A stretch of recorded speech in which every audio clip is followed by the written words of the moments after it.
Hello hello everyone. എല്ലാവർക്കും സുഖാണെന്ന് വിശ്വസിക്കുകയാണ്. വിംബിൾ അക്കാദമിയുടെ കീഴിലായിട്ട് നമ്മൾ ദിനേന എന്നോണം സംഘടിപ്പിച്ചു വരുന്ന വർക്ക്ഷോപ്പുകളുടെയും കോഴ്സുകളുടെയും ഭാഗമായിട്ട് നോളജ് ഷെയർ ചെയ്യുക, വ്യത്യസ്തമായിട്ടുള്ള മേഖലകളിൽ നമ്മൾ കോൺഫിഡൻ്റ് ആവുക, നമ്മുടെ സ്കിൽസുകൾ നമ്മൾ അപ്ഗ്രേഡ് ചെയ്യുക തുടങ്ങിയിട്ടുള്ള ഉദ്ദേശത്തോടു കൂടി നമ്മൾ സംഘടിപ്പിച്ചു വരുന്ന വെബിനാർ. ആ വെബിനാറിന്റെ പുതിയൊരു എപ്പിസോഡാണ് നമ്മൾ ഇന്ന് വീണ്ടും സമാരംഭം കുറിക്കുന്നത്. കൗൺസിലിങ്ങുമായിട്ട് ബന്ധപ്പെട്ട്, തെറാപ്പിയുമായി ബന്ധപ്പെട്ടൊക്കെ നമ്മൾ ഒരുപാട് കാര്യങ്ങൾ നമ്മൾ ദിനേന എന്നോണം നമ്മൾ ഡിസ്കസ് ചെയ്യാറുണ്ട്. അതോടൊപ്പം തന്നെ ആ ഒരു മേഖലയിൽ, മെന്റൽ ഹെൽത്ത് മേഖലയിലേക്ക് കടന്നു വരുന്ന, അതിൽ ഉൾപ്പെടുന്ന ഒരു വിഭാഗം ആണ് സ്പെഷ്യൽ നീഡ്സ് ചിൽഡ്രൻ എന്ന് പറയുന്നത്, അല്ലെങ്കിൽ സ്പെഷ്യലി ഏബിൾഡ് ആയിട്ടുള്ള കുട്ടികൾ എന്ന് പറയുന്നത്. അത്തരത്തിലുള്ള ഒരുപാട് കുട്ടികളെ നമുക്ക് നമ്മുടെ പരിചയത്തിൽ നമുക്ക് കാണാൻ സാധിക്കും. അതല്ലെങ്കിൽ അങ്ങനെയുള്ള കുട്ടികളുടെ പാരൻസിനെ നമുക്ക് കാണാൻ സാധിക്കും. അതുമല്ലെങ്കിൽ അത്തരത്തിലുള്ള കുട്ടികളെ പരിചരിക്കുന്ന ടീച്ചേഴ്സിനെ, സ്പെഷ്യൽ എഡ്യൂക്കേറ്റേഴ്സിനെ നമുക്ക് കാണാൻ സാധിക്കും. അപ്പോൾ അത്തരത്തിൽ ഉള്ള കുട്ടികളുമായിട്ട് ബന്ധപ്പെട്ടുള്ള കുറച്ച് കാര്യങ്ങളാണ് ഇന്ന് നമ്മൾ ഇവിടെ ഡിസ്കസ് ചെയ്യാൻ പോകുന്നത്.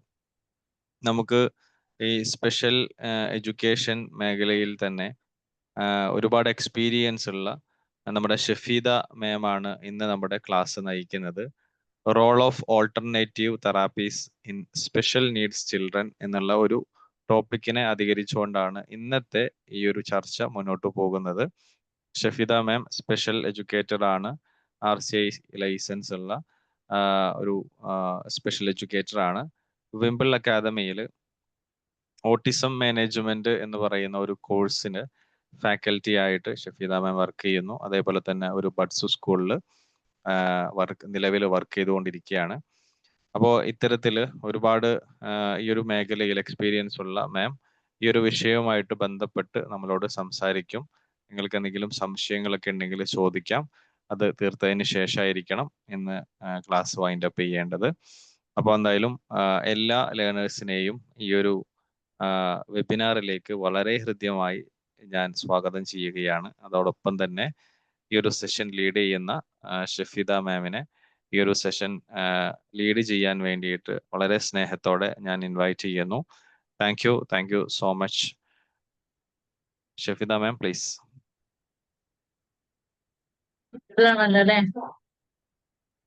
എന്തായിരുന്നു? ഓഡിബിൾ ആണല്ലോ അല്ലേ? ഓഡിബിൾ ആണ്. സാറിനെ പരിചയപ്പെടുത്തി, എന്നാലും ഒരു ഔപചാരികതയ്ക്ക് വേണ്ടിയിട്ട് ഞാൻ ഒന്നുകൂടി എന്നെ പറയാം. എന്റെ പേര് ഷഫീദ സോനം. കാളികാവാണ്, മലപ്പുറം ജില്ലയിൽ കാളികാവാണ് സ്വദേശം. സ്പെഷ്യൽ എഡ്യൂക്കേറ്റർ ആണ്. പിന്നെ വിംബിൾ അക്കാദമിയിൽ ഓഫീസർ മാനേജ്മെന്റ് കോഴ്സ് ചെയ്യുന്നുണ്ട്. അങ്ങനെയൊക്കെയാണ് എന്റെ വിശേഷങ്ങൾ. അപ്പൊ നിലവിൽ കാളികാവ് ബഡ്സ് റീഹാബിലിറ്റേഷൻ സെന്ററിൽ വർക്ക് ചെയ്യുന്നുണ്ട്. അപ്പൊ നിങ്ങൾ ടോപ്പിക് ശ്രദ്ധിച്ചിട്ടുണ്ടാവുമല്ലോ അല്ലെ? ആൾട്ടർനേറ്റീവ് തെറാപ്പീസിനെ കുറിച്ചാണ് നമ്മളിന്ന് സംസാരിക്കാൻ പോകുന്നത്. നിങ്ങൾ പറ്റാവുന്നവരൊക്കെ ഒന്ന് വീഡിയോ ഓൺ ചെയ്താൽ എനിക്ക് സന്തോഷമാവും. കാരണം ഇവിടെ ആരും ഇല്ലാത്തൊരു ഫീലാണ് ഇങ്ങനെ വീഡിയോ ഓൺ ആക്കാൻ. ആർക്കെങ്കിലും കഴിയുമെങ്കിൽ എന്തോ ഓൺ ആക്കണേ. എല്ലാവരും അവിടെ ഉണ്ടല്ലോ അല്ലെ? Okay, thank U. എന്നിട്ട് നമ്മൾ ഒറ്റയ്ക്ക് പറയുന്നു, അത് കേൾക്കാൻ ആളില്ല. Thank you so much. Okay, അപ്പോ ഓൾട്ടർനേറ്റീവ് തെറാപ്പീസിനെ കുറിച്ചാണ് പറയാൻ പോകുന്നത്. നിങ്ങൾ കേട്ടിട്ടുണ്ടാവുമല്ലോ അല്ലെ? സ്പെഷ്യൽ നീഡ്സ് ചിൽഡ്രനെ കുറിച്ചൊക്കെ. പിന്നെ നമ്മുടെ വീട്ടിലോ നമ്മുടെ അയൽവക്കത്തോ നമ്മുടെ ചുറ്റുവട്ടത്തൊക്കെ അത്തരത്തിലുള്ള ആളുകൾ ഉണ്ടാവും. അപ്പൊ നമ്മള് എന്താ പറയാ, അവരെ നമ്മൾ കണ്ടിട്ടുണ്ടാവും. ചിലപ്പോ ചില കൗതുകത്തോടു കൂടി നോക്കിയിട്ടുണ്ടാവും. ചിലർക്ക് കുറച്ചുകൂടെ അവരെ കുറിച്ചൊക്കെ ഒന്ന് അറിയാമായിരിക്കും. അറിയാത്തവര്, ഇപ്പൊ ഞാനൊക്കെ DED ചെയ്യുന്നതിന് മുമ്പ് നമ്മുടെ ഒരു അവസ്ഥ എന്ന് പറഞ്ഞാല് നമുക്കെല്ലാം ഒരു എന്താണ് പറയാ, സ്പെഷ്യൽ നീഡ്സ് ഉള്ള കുട്ടികളെ കാണുമ്പോൾ അതൊരു സ്കീസോഫ്രീനിക് ആണെന്നാണ്, നമ്മളെല്ലാത്തിനും ഒരു ഭ്രാന്തിന്റെ കണക്കിൽ, ഒരു മെന്റൽ ഇൽനെസ് എന്നുള്ള രീതിയിലാണ് കണ്ടിരുന്നത്. പിന്നീട് ഇവരെ കുറിച്ച് ഇങ്ങനെ മനസ്സിലാക്കുമ്പോഴാണ് രണ്ട് മെന്റലി ഡിഫറെന്റ് ആണ്. മെന്റൽ ഇൽനെസ്സും മെന്റൽ ഡിസോർഡേഴ്സും ഒക്കെ മെന്റലി ഡിഫറെന്റ് ആണ് നമ്മൾ മനസ്സിലാക്കുക. അപ്പൊ അത്തരത്തിലുള്ള ആളുകളൊക്കെ നിങ്ങൾ കണ്ടിട്ടുണ്ടാവും. അവർക്ക് ഒരുപാട് തെറാപ്പീസും കാര്യങ്ങളൊക്കെ കൊടുക്കുന്നുണ്ട്. കാരണം ഒരിക്കലും ഈ മെന്റൽ ഹെൽത്ത് ഡിസോർഡേഴ്സ് ഒക്കെ അതൊന്നും ക്യൂറബിൾ അല്ല. അതിന് തെറാപ്പീസിലൂടെ എങ്ങനെ മാനേജ് ചെയ്ത് കൊണ്ടുപോവാം അല്ലെങ്കിൽ മെച്ചപ്പെടുത്തി കൊണ്ടുപോവാം എന്ന് മാത്രം. ഒരിക്കലും മെഡിസിൻ കൊടുത്തിട്ട് ക്യൂർ ചെയ്യാൻ പറ്റുന്ന അസുഖങ്ങളല്ല.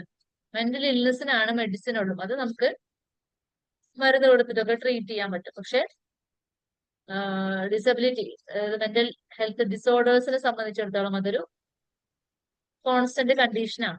ഏതെങ്കിലും തരത്തിലുള്ള ഫിസിക്കലി അതല്ലെങ്കിൽ മെന്റലി, പിന്നെ ലേണിംഗ് പരമായിട്ട്, ബിഹേവിയറൽ പരമായിട്ട് അല്ലെങ്കിൽ ഇന്ദ്രിയപരമായിട്ടൊക്കെ ഉള്ള ഇമ്പയർമെന്റും കാരണം ഉണ്ടാവുന്ന കോൺസ്റ്റന്റ് ആയിട്ടുള്ള കണ്ടീഷനാണ്. അപ്പൊ അത് ലൈഫ് ലോങ് ആ കണ്ടീഷൻ അവരുടെ കൂടെ ഉണ്ടാവും. നമുക്കത് ക്യൂർ ചെയ്യാൻ പറ്റില്ല. അതിന് തെറാപ്പീസിലൂടെ ഇപ്പൊ അവർക്ക് സ്പീച്ചിനാണ് പ്രോബ്ലം ഉണ്ടെങ്കിൽ നമ്മൾ എന്ത് ചെയ്യും? സ്പീച്ച് തെറാപ്പി കൊടുക്കും. അതല്ല ബിഹേവിയറൽ ഇഷ്യൂസ് ഉണ്ടെങ്കിൽ സൈക്കോ തെറാപ്പി കൊടുക്കും. അതുപോലെ ABA പോലുള്ള തെറാപ്പികൾ കൊടുക്കും. പിന്നെ കുട്ടികൾക്ക് ADL സ്കില്ലുകൾ ഉണ്ടാവില്ല, അതായത് ആക്ടിവിറ്റീസ് ഓഫ് ഡെയിലി ലിവിങ്. നമ്മളൊക്കെ ദൈനംദിന ജീവിതത്തിൽ ചെയ്യുന്ന കുറെ കാര്യങ്ങളില്ല. നമ്മുടെ ഈറ്റിംഗ്, ബാത്തിങ്, ടോയ്ലറ്റിംഗ്, ബ്രഷിംഗ്, അങ്ങനെയുള്ള ഡ്രസ്സിങ്, അൺഡ്രസ്സിങ്, ഗ്രൂമിംഗ് എന്നൊക്കെ പറയുന്ന സംഗതികൾ നമുക്ക് വേണ്ടി ചെയ്തുകൊണ്ടിരിക്കുന്ന കാര്യങ്ങൾ. അതിനെയാണ് ആക്ടിവിറ്റീസ് ഓഫ് ഡെയിലി ലിവിങ് എന്ന് പറയുന്നത്. അപ്പൊ അത്തരം സ്കില്ലുകളൊന്നും ഇത്തരം കുട്ടികൾക്ക് ഉണ്ടാവില്ല. അപ്പൊ അതിനൊക്കെ ആണ് ഒക്യുപേഷൻ തെറാപ്പിസ്റ്റ് ആണ് അത് ഹാൻഡിൽ ചെയ്ത് കൊണ്ടുവരാം. അതുപോലെ സെൻസറി പ്രോസസിങ് ഡിസോർഡേഴ്സ് നമുക്ക് ശരിക്കും കാണാൻ പറ്റുന്നുണ്ട്, കേൾക്കാൻ പറ്റുന്നുണ്ട്, അതിനെ മനസ്സിലാക്കാൻ പറ്റുന്നുണ്ട്. അതുപോലെ പിന്നെ പറയുന്നതെല്ലാം ഗ്രാസ്പ് ചെയ്യാൻ പറ്റുന്നുണ്ട്. നമുക്ക് മൂവ് ചെയ്യുന്നതിനൊന്നും പ്രയാസങ്ങളില്ല. നല്ല രീതിയിൽ ഓടാനും ചാടാനും ഇരിക്കാനും തലകുത്തി മറിയാനൊക്കെ നമ്മൾ വിചാരിച്ച പോലെ നമ്മുടെ ബോഡിയിൽ നമുക്ക് കൊണ്ടുപോകാൻ പറ്റുന്നുണ്ട്. പക്ഷേ ഈ കുട്ടികളെ സംബന്ധിച്ചിടത്തോളം ഒന്ന് കൈ ഇങ്ങനെ പൊക്കുക അല്ലെങ്കിൽ കൈ ഒന്ന് കറക്കുക എന്നൊക്കെ പറഞ്ഞാൽ തന്നെ അത് വലിയ കാര്യമാണ്. അവരെ കൊണ്ട് അത് സാധിക്കണം എന്നില്ല, അല്ലെങ്കിൽ അങ്ങനെ ഒരു കഴിവ് അവർക്ക് ഉണ്ട് എന്നുള്ള കാര്യം അവരുടെ ബോഡിയെ കുറിച്ചുള്ള ഒരു അവയർനെസ് ഒന്നുമില്ല. അപ്പൊ അത്തരം കുട്ടികൾക്ക് ഫിസിയോതെറാപ്പി കൊടുക്കേണ്ടി വരും. അങ്ങനെ ചുരുക്കി പറഞ്ഞ ഒരുപാട് തെറാപ്പീസിലൂടെയാണ് ഇവര് മുന്നോട്ട് പോകുന്നത്. അപ്പൊ അതൊക്കെ കൺവെൻഷണൽ തെറാപ്പീസ് ആണ്. ഏത് physiotherapy, occupation therapy, speech therapy, ABA എന്നൊക്കെ പറയുന്നത് കൺവെൻഷണൽ ആയിട്ടുള്ള തെറാപ്പീസ് ആണ്. അത് സാധാരണ കൊടുത്തുകൊണ്ടിരിക്കുന്ന തെറാപ്പീസ്. എന്നാൽ ഓൾട്ടർനേറ്റീവ് തെറാപ്പീസ് എന്താണ്?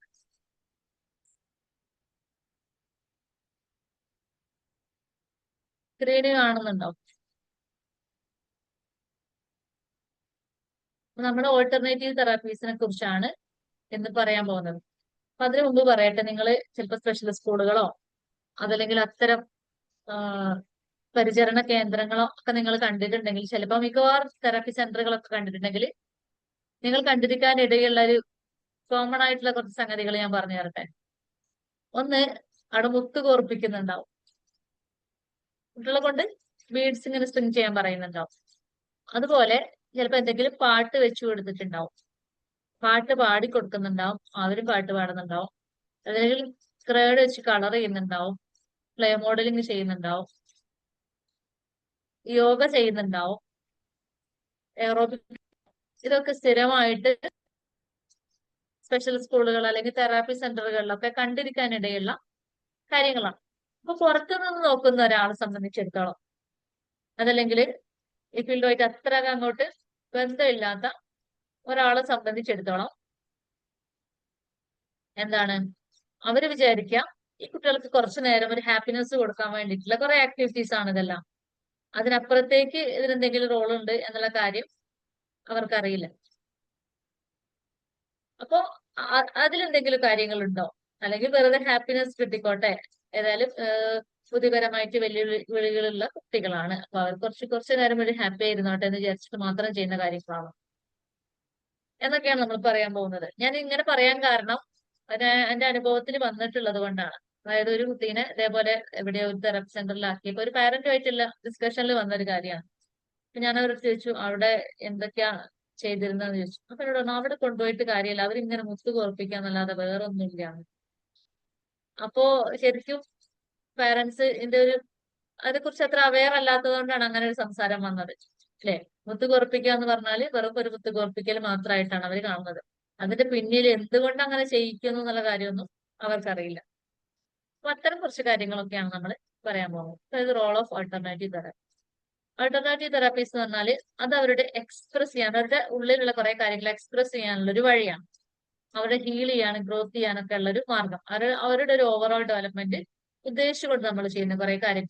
Alternative therapy any type of treatment or approach that is used instead of or along with conventional medical treatment to improve health wellbeing and quality of life. ഇത് സാധാരണക്കാർ ഉദ്ദേശിച്ച് പറഞ്ഞതാണ്. ഇപ്പൊ ഈ ഒരു ഡെഫിനിഷനിൽ ഇങ്ങനെ, അതായത് സാധാരണ മെഡിസിന്റെ കൂടെയോ തെറാപ്പിയുടെ കൂടെയോ അല്ലെങ്കിൽ അതിന് പകരമായിട്ടോ ഉപയോഗിക്കുന്ന ഒരു സംഗതിയാണെന്ത്, ഉപയോഗിക്കുന്ന ഒരു ഹീലിംഗ് അപ്രോച്ച് അല്ലെങ്കിൽ തെറാപ്യൂട്ടിക് അപ്രോച്ച് ആണ് ഓൾട്ടർനേറ്റീവ് തെറാപ്പി എന്ന് പറയുന്നത്.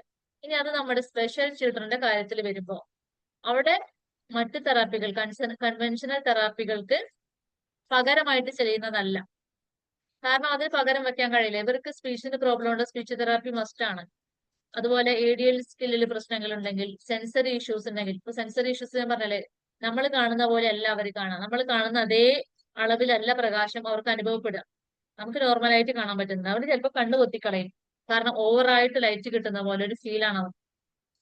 അത് ഹൈപ്പർ സെൻസിറ്റിവിറ്റി. ചിലപ്പോൾ ഒട്ടും കണ്ണ് കാണാത്ത, അതായത് ടോർച്ച് എടുത്തിട്ട് കണ്ണിലേക്ക് അടിക്കുന്ന ഒരു അവസ്ഥയൊക്കെ ഉണ്ട് ഓട്ടിസം കുട്ടികളെ സംബന്ധിച്ചിടത്തോളം. അത് ഹൈപ്പർ സെൻസിറ്റിവിറ്റി, അതായത് ഒട്ടും കാഴ്ച കിട്ടുന്നത് മതിയാകുന്നില്ല, അങ്ങനത്തെ ഒരു അവസ്ഥ. അപ്പൊ അത്തരം സെൻസറി ഇഷ്യൂസ് ഒരുപാട്, ഞാനിപ്പോ വിഷ്വലിന്റെ കാര്യം മാത്രമാണ് പറഞ്ഞത്. അങ്ങനെ ഓഡിറ്ററിയിലുണ്ട്, ഓൾഫാക്ടറിയിലുണ്ട്, ടേസ്റ്റിലുണ്ട്, ടാക്ടൈലൊക്കെ അങ്ങനത്തെ ഇഷ്യൂസ് വരാം.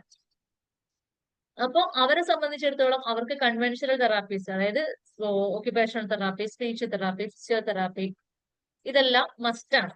അതിന്റെ കൂടെ ഒരു കോംപ്ലിമെന്റ് എന്നുള്ള രീതിയിലാണ് അവർക്ക് ഓൾട്ടർനേറ്റീവ് തെറാപ്പീസ് കൊടുക്കാൻ പറ്റുക. അല്ലാതെ അവരുടെ മെഡിക്കൽ ട്രീറ്റ്മെന്റോ അല്ലെങ്കിൽ കൺവെൻഷണൽ തെറാപ്പി സ്റ്റോപ്പ് ചെയ്തുകൊണ്ട് അതിന് പകരമായിട്ട് ഒരിക്കലും ഓൾട്ടർനേറ്റീവ് തെറാപ്പീസ് മാത്രം കൊടുക്കാൻ കഴിയില്ല.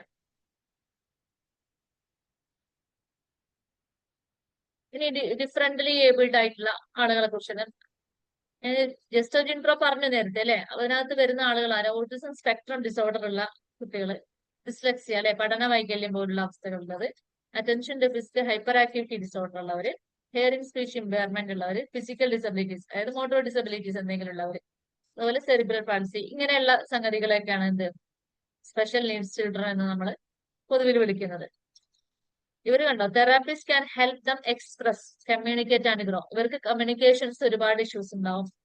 അതുപോലെ സോഷ്യൽ ഇന്ററാക്ഷനിൽ ഒരുപാട് ഇഷ്യൂസ് ഉണ്ടാവും. പിന്നെന്താണ്, മോട്ടോർ ഇഷ്യൂസ് ഉണ്ടാവും. ഫൈൻ മോട്ടോറിൽ, ഗ്രോസ് മോട്ടോറിലൊക്കെ ഇഷ്യൂസ് ഉണ്ടാവും. അപ്പോൾ അത്തരം പ്രശ്നങ്ങളെ അഡ്രസ് ചെയ്യാൻ വേണ്ടിയിട്ടാണ് അവർക്ക് അതിനെ പരിഹരിക്കാനും കൂടെ വേണ്ടിയിട്ടാണ് എന്ത് ചെയ്യുന്നത്, കൺവെൻഷണൽ തെറാപ്പീസ് ചെയ്യുന്നത്. അപ്പോൾ what are alternative therapies? Alternative therapies എന്തൊക്കെയാണെന്നുള്ളതാണ് നമ്മൾ പറയാൻ പോകുന്നത് കേട്ടോ. അത് കോമൺ ടൈപ്സ് ആണ്. ആർട്ട് തെറാപ്പി കേട്ടിട്ടുണ്ടാവും നിങ്ങൾ, ആർട്ട് തെറാപ്പി അല്ലെ.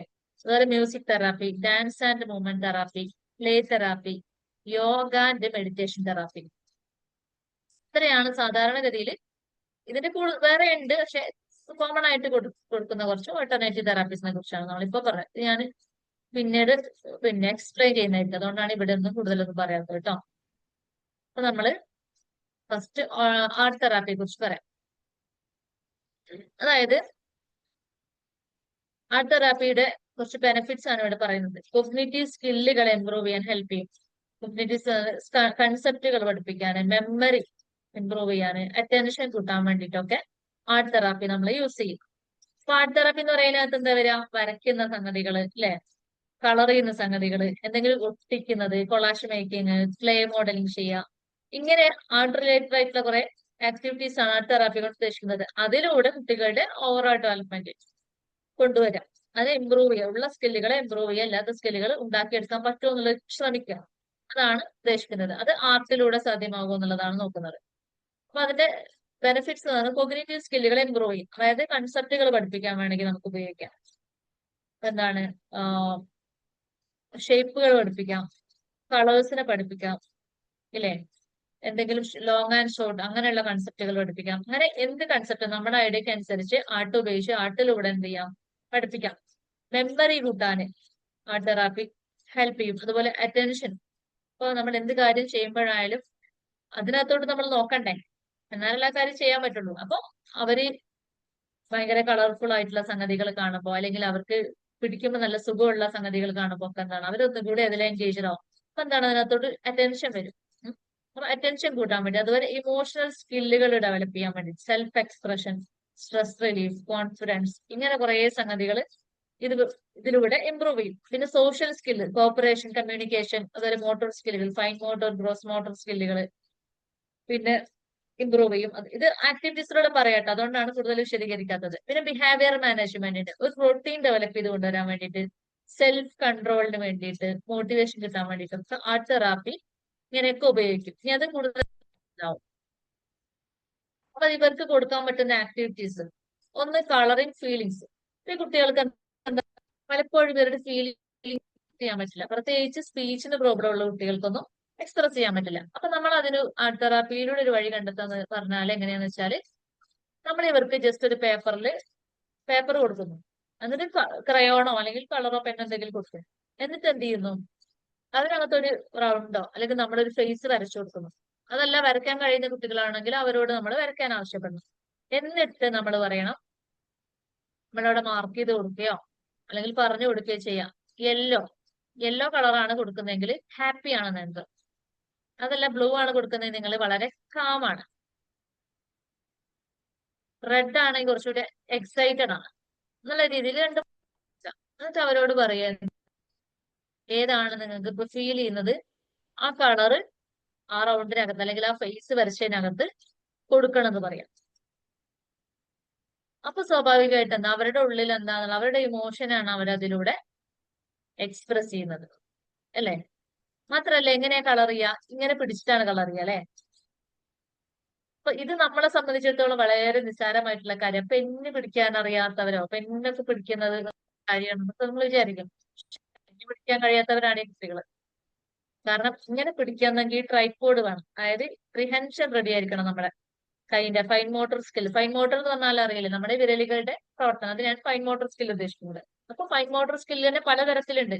നമ്മൾ ഈ മുട്ടുസൂചി എടുക്കൂലേ, അതെങ്ങനെയാ എടുക്കാം, ഇതിന്റെ അറ്റം കൊണ്ടാ എടുക്കുക, അല്ലെ? സൂചിയൊക്കെ എടുക്കുന്നത് ഈ അറ്റം കൊണ്ടാ, ടിപ്പ് വെച്ചിട്ട്, അല്ലെ? നഖത്തിന്റെ ടിപ്പ് ടു ടിപ്പാണ്. എന്നാല് മുത്തൊക്കെ എടുക്കുന്നത് ഇതിന്റെ ഈ ഭാഗം കൊണ്ടാണ്, അല്ലെ? പൾപ്പ് വെച്ചിട്ട് ഇങ്ങനെയാണ് എടുക്കുന്നത്. മുത്തെടുക്കുന്ന ഭാഗം കൊണ്ടല്ല നമ്മൾ സൂചി എടുക്കുന്നത്, അല്ലേ? അതുകൊണ്ടല്ല നമ്മൾ പെന്ന് പിടിക്കുന്നത്. പെന്ന് പിടിക്കാൻ ഈ 3 വിരലും കൂടെ ആവശ്യമാണ്. എന്നാൽ നമ്മൾ ഡോറൊക്കെ തിരിക്കുക അല്ലെങ്കിൽ എന്തെങ്കിലും സാധനങ്ങൾ ഇപ്പോൾ ടിഫിനോ അങ്ങനെ എന്തെങ്കിലും തിരിക്കണമെന്നുണ്ടെങ്കിൽ ഇങ്ങനെ സ്ഫെറിക്കൽ റൊട്ടേഷനാണ്, ഈ 5 വിരലുകളോട് ആവശ്യമാണ്. നമ്മളൊരു കപ്പ് പിടിക്കണമെങ്കിൽ ഇങ്ങനെയാണ് പിടിക്കേണ്ടത്, ഈ 5 വിരല് മാത്രം പോരാ, ഈ പാമ്പും കൂടെ വേണം, ഇല്ലേ? അതിന് പ്രീഹെൻഷൻ എന്ന് പറയും. പിന്നെ മറ്റെന്താണ്, പിടിക്കാതെ നമ്മൾ ചെയ്യുന്നത്, ഇപ്പൊ നമ്മളിങ്ങനെ മുടിച്ചു കളയൂലേ, അതിലേക്ക് നമ്മളിങ്ങനെ ബൈ ബൈ പറയൂലേ, പോയിന്റ് ചെയ്യൂലേ, അതൊക്കെ നോൺ പ്രിഹെൻഷൻ ആണ്. നമ്മൾ കൈവച്ച് ചെയ്യുന്ന ആക്ടിവിറ്റീസ് ആണ്, പക്ഷെ നമ്മൾ പിടിക്കുന്നില്ല അവിടെ, അല്ലെ? അപ്പൊ അങ്ങനെ പ്രിഹെൻഷൻ നോൺ പ്രിഹെൻഷൻ എന്നൊക്കെ പറഞ്ഞ് കൈ വെച്ചിട്ട് നമ്മൾ കുറെ ആക്ടിവിറ്റീസ് ചെയ്യും. നമുക്കറിയാലോ, നമ്മുടെ കയ്യിൽ എവിടെയെങ്കിലും ഒന്ന് മുറിവ് പറ്റിയാൽ അറിയാം നമ്മുടെ വിരലുകളുടെ ഒരു റോള് നമ്മുടെ ലൈഫിൽ എത്രത്തോളം ഉണ്ടെന്ന്, അല്ലെ? നമുക്ക് ഒരു ആക്ടിവിറ്റിയും നല്ല രീതിയിൽ ചെയ്യാൻ കഴിയില്ല, അതിന്റെ സ്പീഡ് കുറയും, നമ്മൾ ആകെ ഡിസ്റ്റർബ്ഡ് ആയിരിക്കും, ഇത് മുറിവ് മാറുകയുള്ളൂ. അപ്പൊ അത്രയും പ്രധാനമുണ്ട് ഫൈൻ മോട്ടോർ എന്ന് പറഞ്ഞു വന്നതാണ്. അപ്പോ ഈ പെന്ന് പിടിക്കാൻ പഠിക്കുക എന്ന് പറഞ്ഞാൽ അതൊരു സ്കില്ലാണ്. അതില്ലാത്ത കുട്ടികൾ നമ്മളെ സാധാരണ കുട്ടികൾ നമ്മൾ ആദ്യം തന്നെ എഴുത്തിനെടുത്ത് കൊണ്ടുപോയിട്ട്, പക്ഷെ ഇവരങ്ങനെ ഇരുത്താൻ പറ്റില്ല. ആദ്യം പെന്ന് പിടിക്കാൻ പറ്റുന്നുണ്ടോ നോക്കണം. പെന്ന് പിടിക്കണമെങ്കിൽ ആദ്യം എന്ത് ചെയ്യണം, നന്നായിട്ട് ഈ ഫൈൻ മോട്ടോർ സ്കില്ല് റെഡിയാവും. അപ്പൊ അതിനുള്ള കുറെ ആക്ടിവിറ്റീസ് നമ്മൾ കൊടുക്കണം, ക്ലേ മോഡലിംഗ് അങ്ങനെയുള്ള സാധനം. അപ്പൊ ഇവിടെ കളർ ചെയ്യുമ്പോൾ ഒന്ന് ഇമോഷൻ എക്സ്പ്രസ് ചെയ്യാൻ പഠിക്കും കുട്ടി, മറ്റൊന്ന് ഇത് പിടിക്കാൻ പഠിക്കുകയാണ്.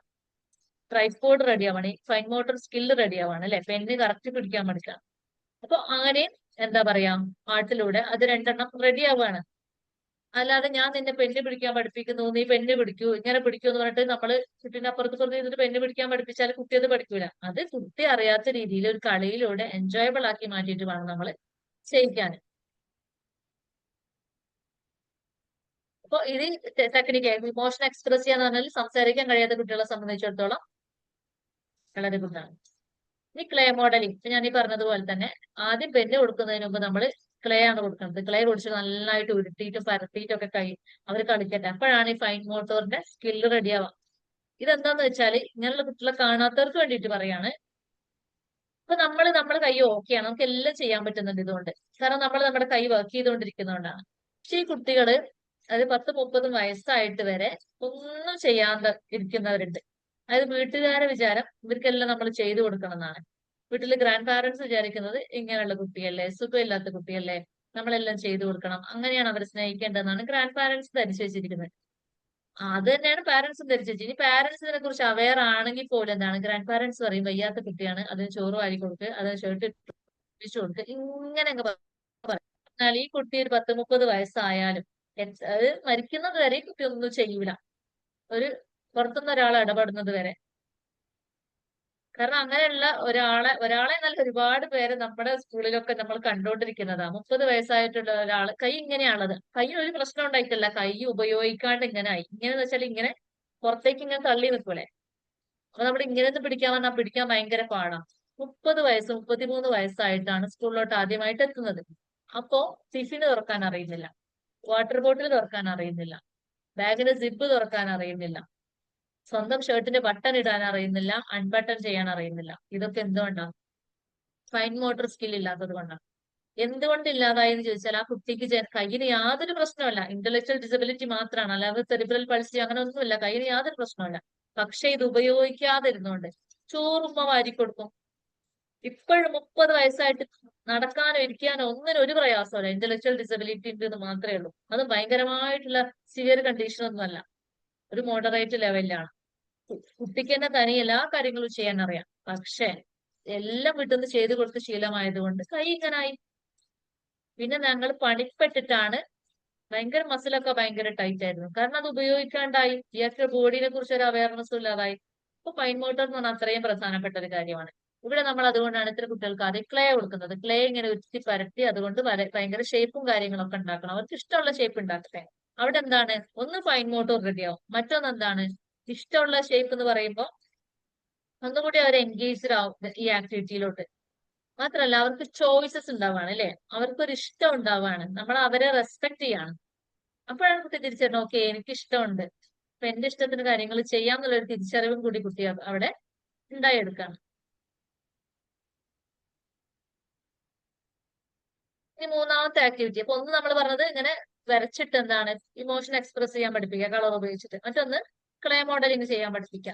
അവിടെ തന്നെ ക്രിയേറ്റിവിറ്റി ഒക്കെ ഇമ്പ്രൂവ് ചെയ്യും ക്ലേ മോഡലിംഗിലൂടെ. ഫൈൻ മോട്ടർ മാത്രമല്ല, ഇഷ്ടമുള്ള സംഗതികൾ ചെയ്യാൻ പറയാലോ. അപ്പൊ പരമാവധി എന്തൊക്കെ ചെയ്യാൻ പറ്റും അല്ലെ. അപ്പൊ കുട്ടികളുടെ ക്രിയേറ്റിവിറ്റിയും കൂടെ അതിനകത്തൂടെ വളരെയാണ്. ഇനി ഗ്രൂപ്പ് കൊളാഷ്, അതായത് ഒരു ഗ്രൂപ്പ് ആയിട്ടുള്ള ഒരു ആക്ടിവിറ്റി ആയിട്ട് കൊടുക്കുക, കൊളാഷ് മേക്കിംഗ്. എന്നിട്ട് എന്ത് ചെയ്യാം, ചിത്രം വരപ്പിക്കുക, ഒരു മരത്തിൽ ട്രീ വരച്ചിടുക. വരയ്ക്കാൻ അറിയണമെങ്കിൽ നമ്മൾ വരച്ചു കൊടുക്കുക, അല്ലെങ്കിൽ വരയ്ക്കാൻ കൂട്ടത്തിൽ കുറച്ചെങ്കിലും വരയ്ക്കാൻ അറിയുന്നവരുണ്ടെങ്കിൽ ഒരാളെ കൊണ്ട് വരപ്പിക്കാം. എന്നിട്ട് എന്ത് ചെയ്യാം, ന്യൂസ് പേപ്പറോ അതല്ലെങ്കിൽ മാഗസിനോ കട്ട് ചെയ്യാനായിട്ട് ഒരാളെ ഏൽപ്പിക്കാം. അത് പിന്നെ ഗം അപ്ലൈ ചെയ്യാനായിട്ട് വേറെ 2-3 പേരെ ഏൽപ്പിക്കാം. ബാക്കിയുള്ളവർ പേസ്റ്റ് ചെയ്യാം. അപ്പൊ ഇതൊരു കൂട്ടായ പ്രവർത്തനമാണ് അല്ലെ, ഒരു കോർഡിനേഷൻ അവിടെ വരുന്നത്. അപ്പൊ ഒരുമിച്ചിരുന്ന് ചെയ്യുമ്പോൾ സോഷ്യൽ ഇന്ററാക്ഷൻ കൊടുക്കും. അതായത് പരസ്പരം ഇവര് എന്താണ് സംസാരിക്കാൻ തുടങ്ങും. ഓട്ടിസം ഉള്ള കുട്ടികളെ സംബന്ധിച്ചിടത്തോളം ഏറ്റവും വലിയ വെല്ലുവിളി എന്ന് പറഞ്ഞാൽ അവർക്ക് സ്പീച്ചിലാണ് പ്രശ്നം, അതുപോലെ തന്നെ സോഷ്യൽ ഇന്ററാക്ഷനിലും. അവർക്ക് അവര് മതി, വേറെ ഒരാൾ വേണമെന്നില്ല, ഒരു കൂട്ട് വേണമെന്ന ആവശ്യമേ അവർക്കില്ല. അപ്പൊ അത്തരം കുട്ടികളെ സംബന്ധിച്ചിടത്തോളം ഗ്രൂപ്പ് ആക്ടിവിറ്റി വളരെ മസ്റ്റാണ്. ഇനി ഓട്ടിസം ആവണമെന്നില്ല, ചെറുപ്പം മുതലേ പിന്നെ കൂട്ടുകൂടാനൊന്നും പഠിപ്പിക്കാത്ത കുട്ടികൾക്ക് അവർക്കൊരു കൂട്ടുകാരൻ വേണം അല്ലെങ്കിൽ കൂട്ടുകാരി വേണം എന്നുള്ള അതിന്റെ ഒരു ഹാപ്പിനെസ് അതൊന്നും അവർക്ക് അറിയില്ല. ഞങ്ങളുടെ സ്കൂളിൽ അങ്ങനെ ഒരു കുട്ടിയുണ്ട്. കാരണം അവന്റെ ഉമ്മ പിന്നെ അവന് വേണ്ടിയിട്ടെല്ലാം ചെയ്യും, ഭയങ്കര എന്താണ് കുട്ടി എന്തെങ്കിലും ആയിത്തീരണം, കുട്ടി ഇൻഡിപെൻഡന്റ് ആവണമെന്നൊക്കെ അതിയായിട്ട് ആഗ്രഹിക്കുന്ന ഒരു ഉമ്മയാണ്. പക്ഷെ ഉമ്മക്ക് പറ്റിപ്പോയത് എന്താണെന്ന് വെച്ചാൽ ചെറുപ്പത്തിലെ, ഇപ്പൊ 18 വയസ്സ് കഴിഞ്ഞു, ചെറുപ്പത്തിലെ അവര് നോർമൽ സ്കൂളിൽ പറഞ്ഞയച്ചില്ല, സ്പെഷ്യൽ സ്കൂളിൽ പറഞ്ഞയച്ചില്ല. നോർമൽ സ്കൂളിൽ രജിസ്റ്റർ ചെയ്തു, എന്നിട്ട് എന്താ തെറാപ്പി സെന്റർ പോകും. തെറാപ്പി സെന്റർ നല്ലതാണ്, അവിടെ IEP ആണ് കിട്ടുന്നത്, അതായത് ഇൻഡിവിജ്വലൈസ്ഡ് എഡ്യൂക്കേഷൻ. ഒരു ടീച്ചർ ഒരു കുട്ടി 3/4 മണിക്കൂർ, അതാണ് അവിടെ നടക്കുന്ന പ്രോസസ്സ്. ഈ കുട്ടികൾ സ്ഥിരമായിട്ട് കിട്ടിയ അത് വളരെ നല്ലതുമാണ്. പക്ഷെ അതിന്റെ കൂടെ എന്ത് വേണം, ഗ്രൂപ്പ് തെറാപ്പി കൂടെ വേണം, ഒരു ക്ലാസ്സിൽ ഇരിക്കുന്ന അറ്റ്മോസ്ഫിയർ വേണം. അപ്പോഴാണ് സോഷ്യൽ ഇന്ററാക്ഷൻ വരിക. ഈ കുട്ടിക്ക് അത് കിട്ടിയിട്ടില്ല. എല്ലാ ദിവസവും ഉമ്മ കൈപിടിച്ച് തെറാപ്പി സെന്ററിൽ പോകും, അവിടെ IEP കഴിയും, തിരിച്ചു പോരും. ഇത് മാത്രമാണ് ആ കുട്ടിയുടെ ലൈഫിൽ 18 വർഷമായിട്ട് നടന്നിട്ടുള്ളത്. ബാക്കിയുള്ള കുട്ടികളെക്കാളും എഴുതാനും വായിക്കാനും ഒക്കെ അറിയാവന്, കാൽക്കുലേറ്റർ ഉപയോഗിച്ചിട്ട് അഡീഷനും സബ്ട്രാക്ഷനും കാര്യങ്ങളൊക്കെ അറിയാം. പക്ഷെ കൂട്ടത്തിൽ കൂടൂല. ഇപ്പൊ ഞങ്ങളിങ്ങനെ പറഞ്ഞിട്ടാണ് ആള് സോഷ്യൽ ഇന്ററാക്ഷൻ തുടങ്ങിയത്, മറ്റുള്ളവർ കൂട്ടുകൂടാനും ഒരുമിച്ചിരുന്ന് കളിക്കാനും ഒക്കെ തുടങ്ങിയത്. അതുവരെ അതില്ലായിരുന്നു. അപ്പൊ അത്തരം കുട്ടികളെ സംബന്ധിച്ചിടത്തോളം ഇവർക്ക് ഈ ഗ്രൂപ്പിന്റെ ഒരു എന്റർടൈൻമെന്റ് അറിയില്ല, ഫ്രണ്ട്ഷിപ്പ് അറിയില്ല, അതിന്റെ ഒരു പിന്നെ സന്തോഷവും രസമൊന്നും ഇവർക്ക് അറിയില്ല. നമ്മൾ ഈ ഗ്രൂപ്പ് ആക്ടിവിറ്റി കൊടുക്കുമ്പോൾ അവരെന്താണ്, ഒന്ന് അവരുടെ സ്പീച്ച് ഇമ്പ്രൂവ് ആവും, ഇവർ അങ്ങോട്ട് നന്നായിട്ട് സംസാരിക്കാൻ തുടങ്ങും അല്ലെ, സ്പീച്ച് ഇമ്പ്രൂവ് ആവും, കമ്മ്യൂണിക്കേഷൻ ഡെവലപ്പ് ചെയ്യും. കമ്മ്യൂണിക്കേഷൻ എന്ന് പറഞ്ഞാൽ എന്താ, സംസാരിച്ചിട്ട് തന്നെ പറയണമെന്നില്ല അല്ലെ, നോൺ വെർബൽ കമ്മ്യൂണിക്കേഷൻ, ഗസ്റ്റേഴ്സ് ഒക്കെ ഉപയോഗിച്ചിട്ട് നമുക്ക് കമ്മ്യൂണിക്കേറ്റ് ചെയ്യാം. അപ്പൊ കമ്മ്യൂണിക്കേഷൻ ഇമ്പ്രൂവ് ആവും, സ്പീച്ച് ഇമ്പ്രൂവ് ആവും, മാത്രമല്ല ടേൺ ടേക്കിംഗ് പഠിക്കും. അപ്പൊ കൊളാഷ് ഉണ്ടാക്കുകയാണെങ്കിൽ എന്ത് വേണം, ഒരാൾ കട്ട് ചെയ്യണം. ഈ കട്ട് ചെയ്യുന്നത് വരെ ബാക്കിയുള്ള ടീം അവിടെ വെയിറ്റ് ചെയ്യണം. ഗം അപ്ലൈ ചെയ്യുന്ന ടീമും അതുപോലെ പേസ്റ്റ് ചെയ്യുന്ന ടീമും. എന്നിട്ട് ഈ വെട്ടിക്കഴിഞ്ഞ് ഈ പീസ് കിട്ടുമ്പോഴാണ് ഗം അപ്ലൈ ചെയ്യാൻ പറ്റുക. അതുവരെ വെയിറ്റ് ചെയ്യണം ആര്, ഇത് ഒട്ടിക്കുന്നവര് അല്ലേ. അപ്പൊ അവിടെ ടേൺ ടേക്കിംഗ് ആണ്. അതുവരെ നമ്മൾ വെയിറ്റ് ചെയ്യാൻ പഠിക്കുക, പേഷ്യൻസ് പഠിക്കുകയാണ്, ടേൺ ടേക്കിംഗ് പഠിക്കുകയാണ്. അത് ശരിക്കും എന്താണ്, അതൊരു സോഷ്യൽ റൂളാണ് നമ്മൾ ടേൺ ടേക്കിംഗ് ഒക്കെ പറയുന്നത്. നമ്മളിപ്പോ ക്യൂ നിൽക്കേണ്ട സമയത്ത് ക്യൂ നിൽക്കണം എന്നൊക്കെ ഉണ്ടെങ്കിൽ ഇവിടുന്ന് പേഷ്യൻസ് പഠിക്കണം കുട്ടികൾ അല്ലെ, റൂൾസിനെ കുറിച്ച് ഒരു ബോധം ഉണ്ടാവണം. അപ്പൊ അങ്ങനെയുള്ള കുറെ കാര്യങ്ങൾ ഇവിടെ പഠിക്കുന്നുണ്ട്. അതുപോലെ ഷെയറിംഗ് പഠിക്കുന്നുണ്ട്. ഇനി ഈ ഗ്രൂപ്പ് ആക്ടിവിറ്റീസ് നടക്കുമ്പോൾ എന്തെങ്കിലും പ്രശ്നങ്ങൾ വരും, സ്വാഭാവികമാണ്. അപ്പൊ ആ പ്രശ്നങ്ങളെ പരിഹരിക്കാന്, പ്രോബ്ലം സൊല്യൂഷൻ കണ്ടെത്താന്, ഡിസിഷൻ മേക്കിംഗ്, അങ്ങനെയുള്ള കുറെ സംഗതികൾ എന്താണ് ഇതിലൂടെ കുട്ടികൾ പഠിച്ചെടുക്കും. പിന്നെ നമ്മളിത് കൊടുക്കുമ്പോൾ ശ്രദ്ധിക്കേണ്ടുന്ന കുറച്ച് കാര്യങ്ങളാണ്. ഒന്ന്, സിമ്പിൾ ആയിരിക്കണം നമ്മളെ ഇൻസ്ട്രക്ഷൻസ് എല്ലാം, സ്റ്റെപ്പ് ബൈ സ്റ്റെപ്പ് ആയിട്ട് പഠിക്കണം. അതായത് നിങ്ങൾ കൊളാഷ് ഉണ്ടാക്കി എല്ലാവരും പേപ്പർ എടുത്ത് കട്ട് ചെയ്തിട്ട് ഗം അപ്ലൈ ചെയ്തിട്ട് ഒട്ടിക്കുക എന്ന് പറഞ്ഞാൽ ആരും ചെയ്തു കൊള്ളണമെന്നില്ല. പ്രത്യേകിച്ച് ഞാനിപ്പോ ഈ പറഞ്ഞ ഒട്ടും ഇന്ററാക്ട് ചെയ്യാത്ത കുട്ടിയെ കുറിച്ച് പറഞ്ഞല്ലോ, അവനൊക്കെ അങ്ങനെയാണ്. അപ്പൊ അവനോട് ഓരോ ഇൻസ്ട്രക്ഷനും സിമ്പിൾ ആയിട്ട് കൊടുത്തോണ്ടിരിക്കണം. അതായത് ഷാബില് ബുക്ക് എടുക്ക്, അപ്പൊ ബുക്ക് എടുക്കും. ഇനി അത് ബുക്ക് എടുക്കുക ചെയ്യണത് തുറക്കൂല. അത് തുറക്കണമെങ്കിൽ നമ്മൾ ഷാബില് ബുക്ക് തുറക്കുന്ന പറയും, ആ ബുക്ക് തുറക്കും. ഇനി പെണ്ണെടുക്കുന്നത് പെണ്ണെടുക്കും.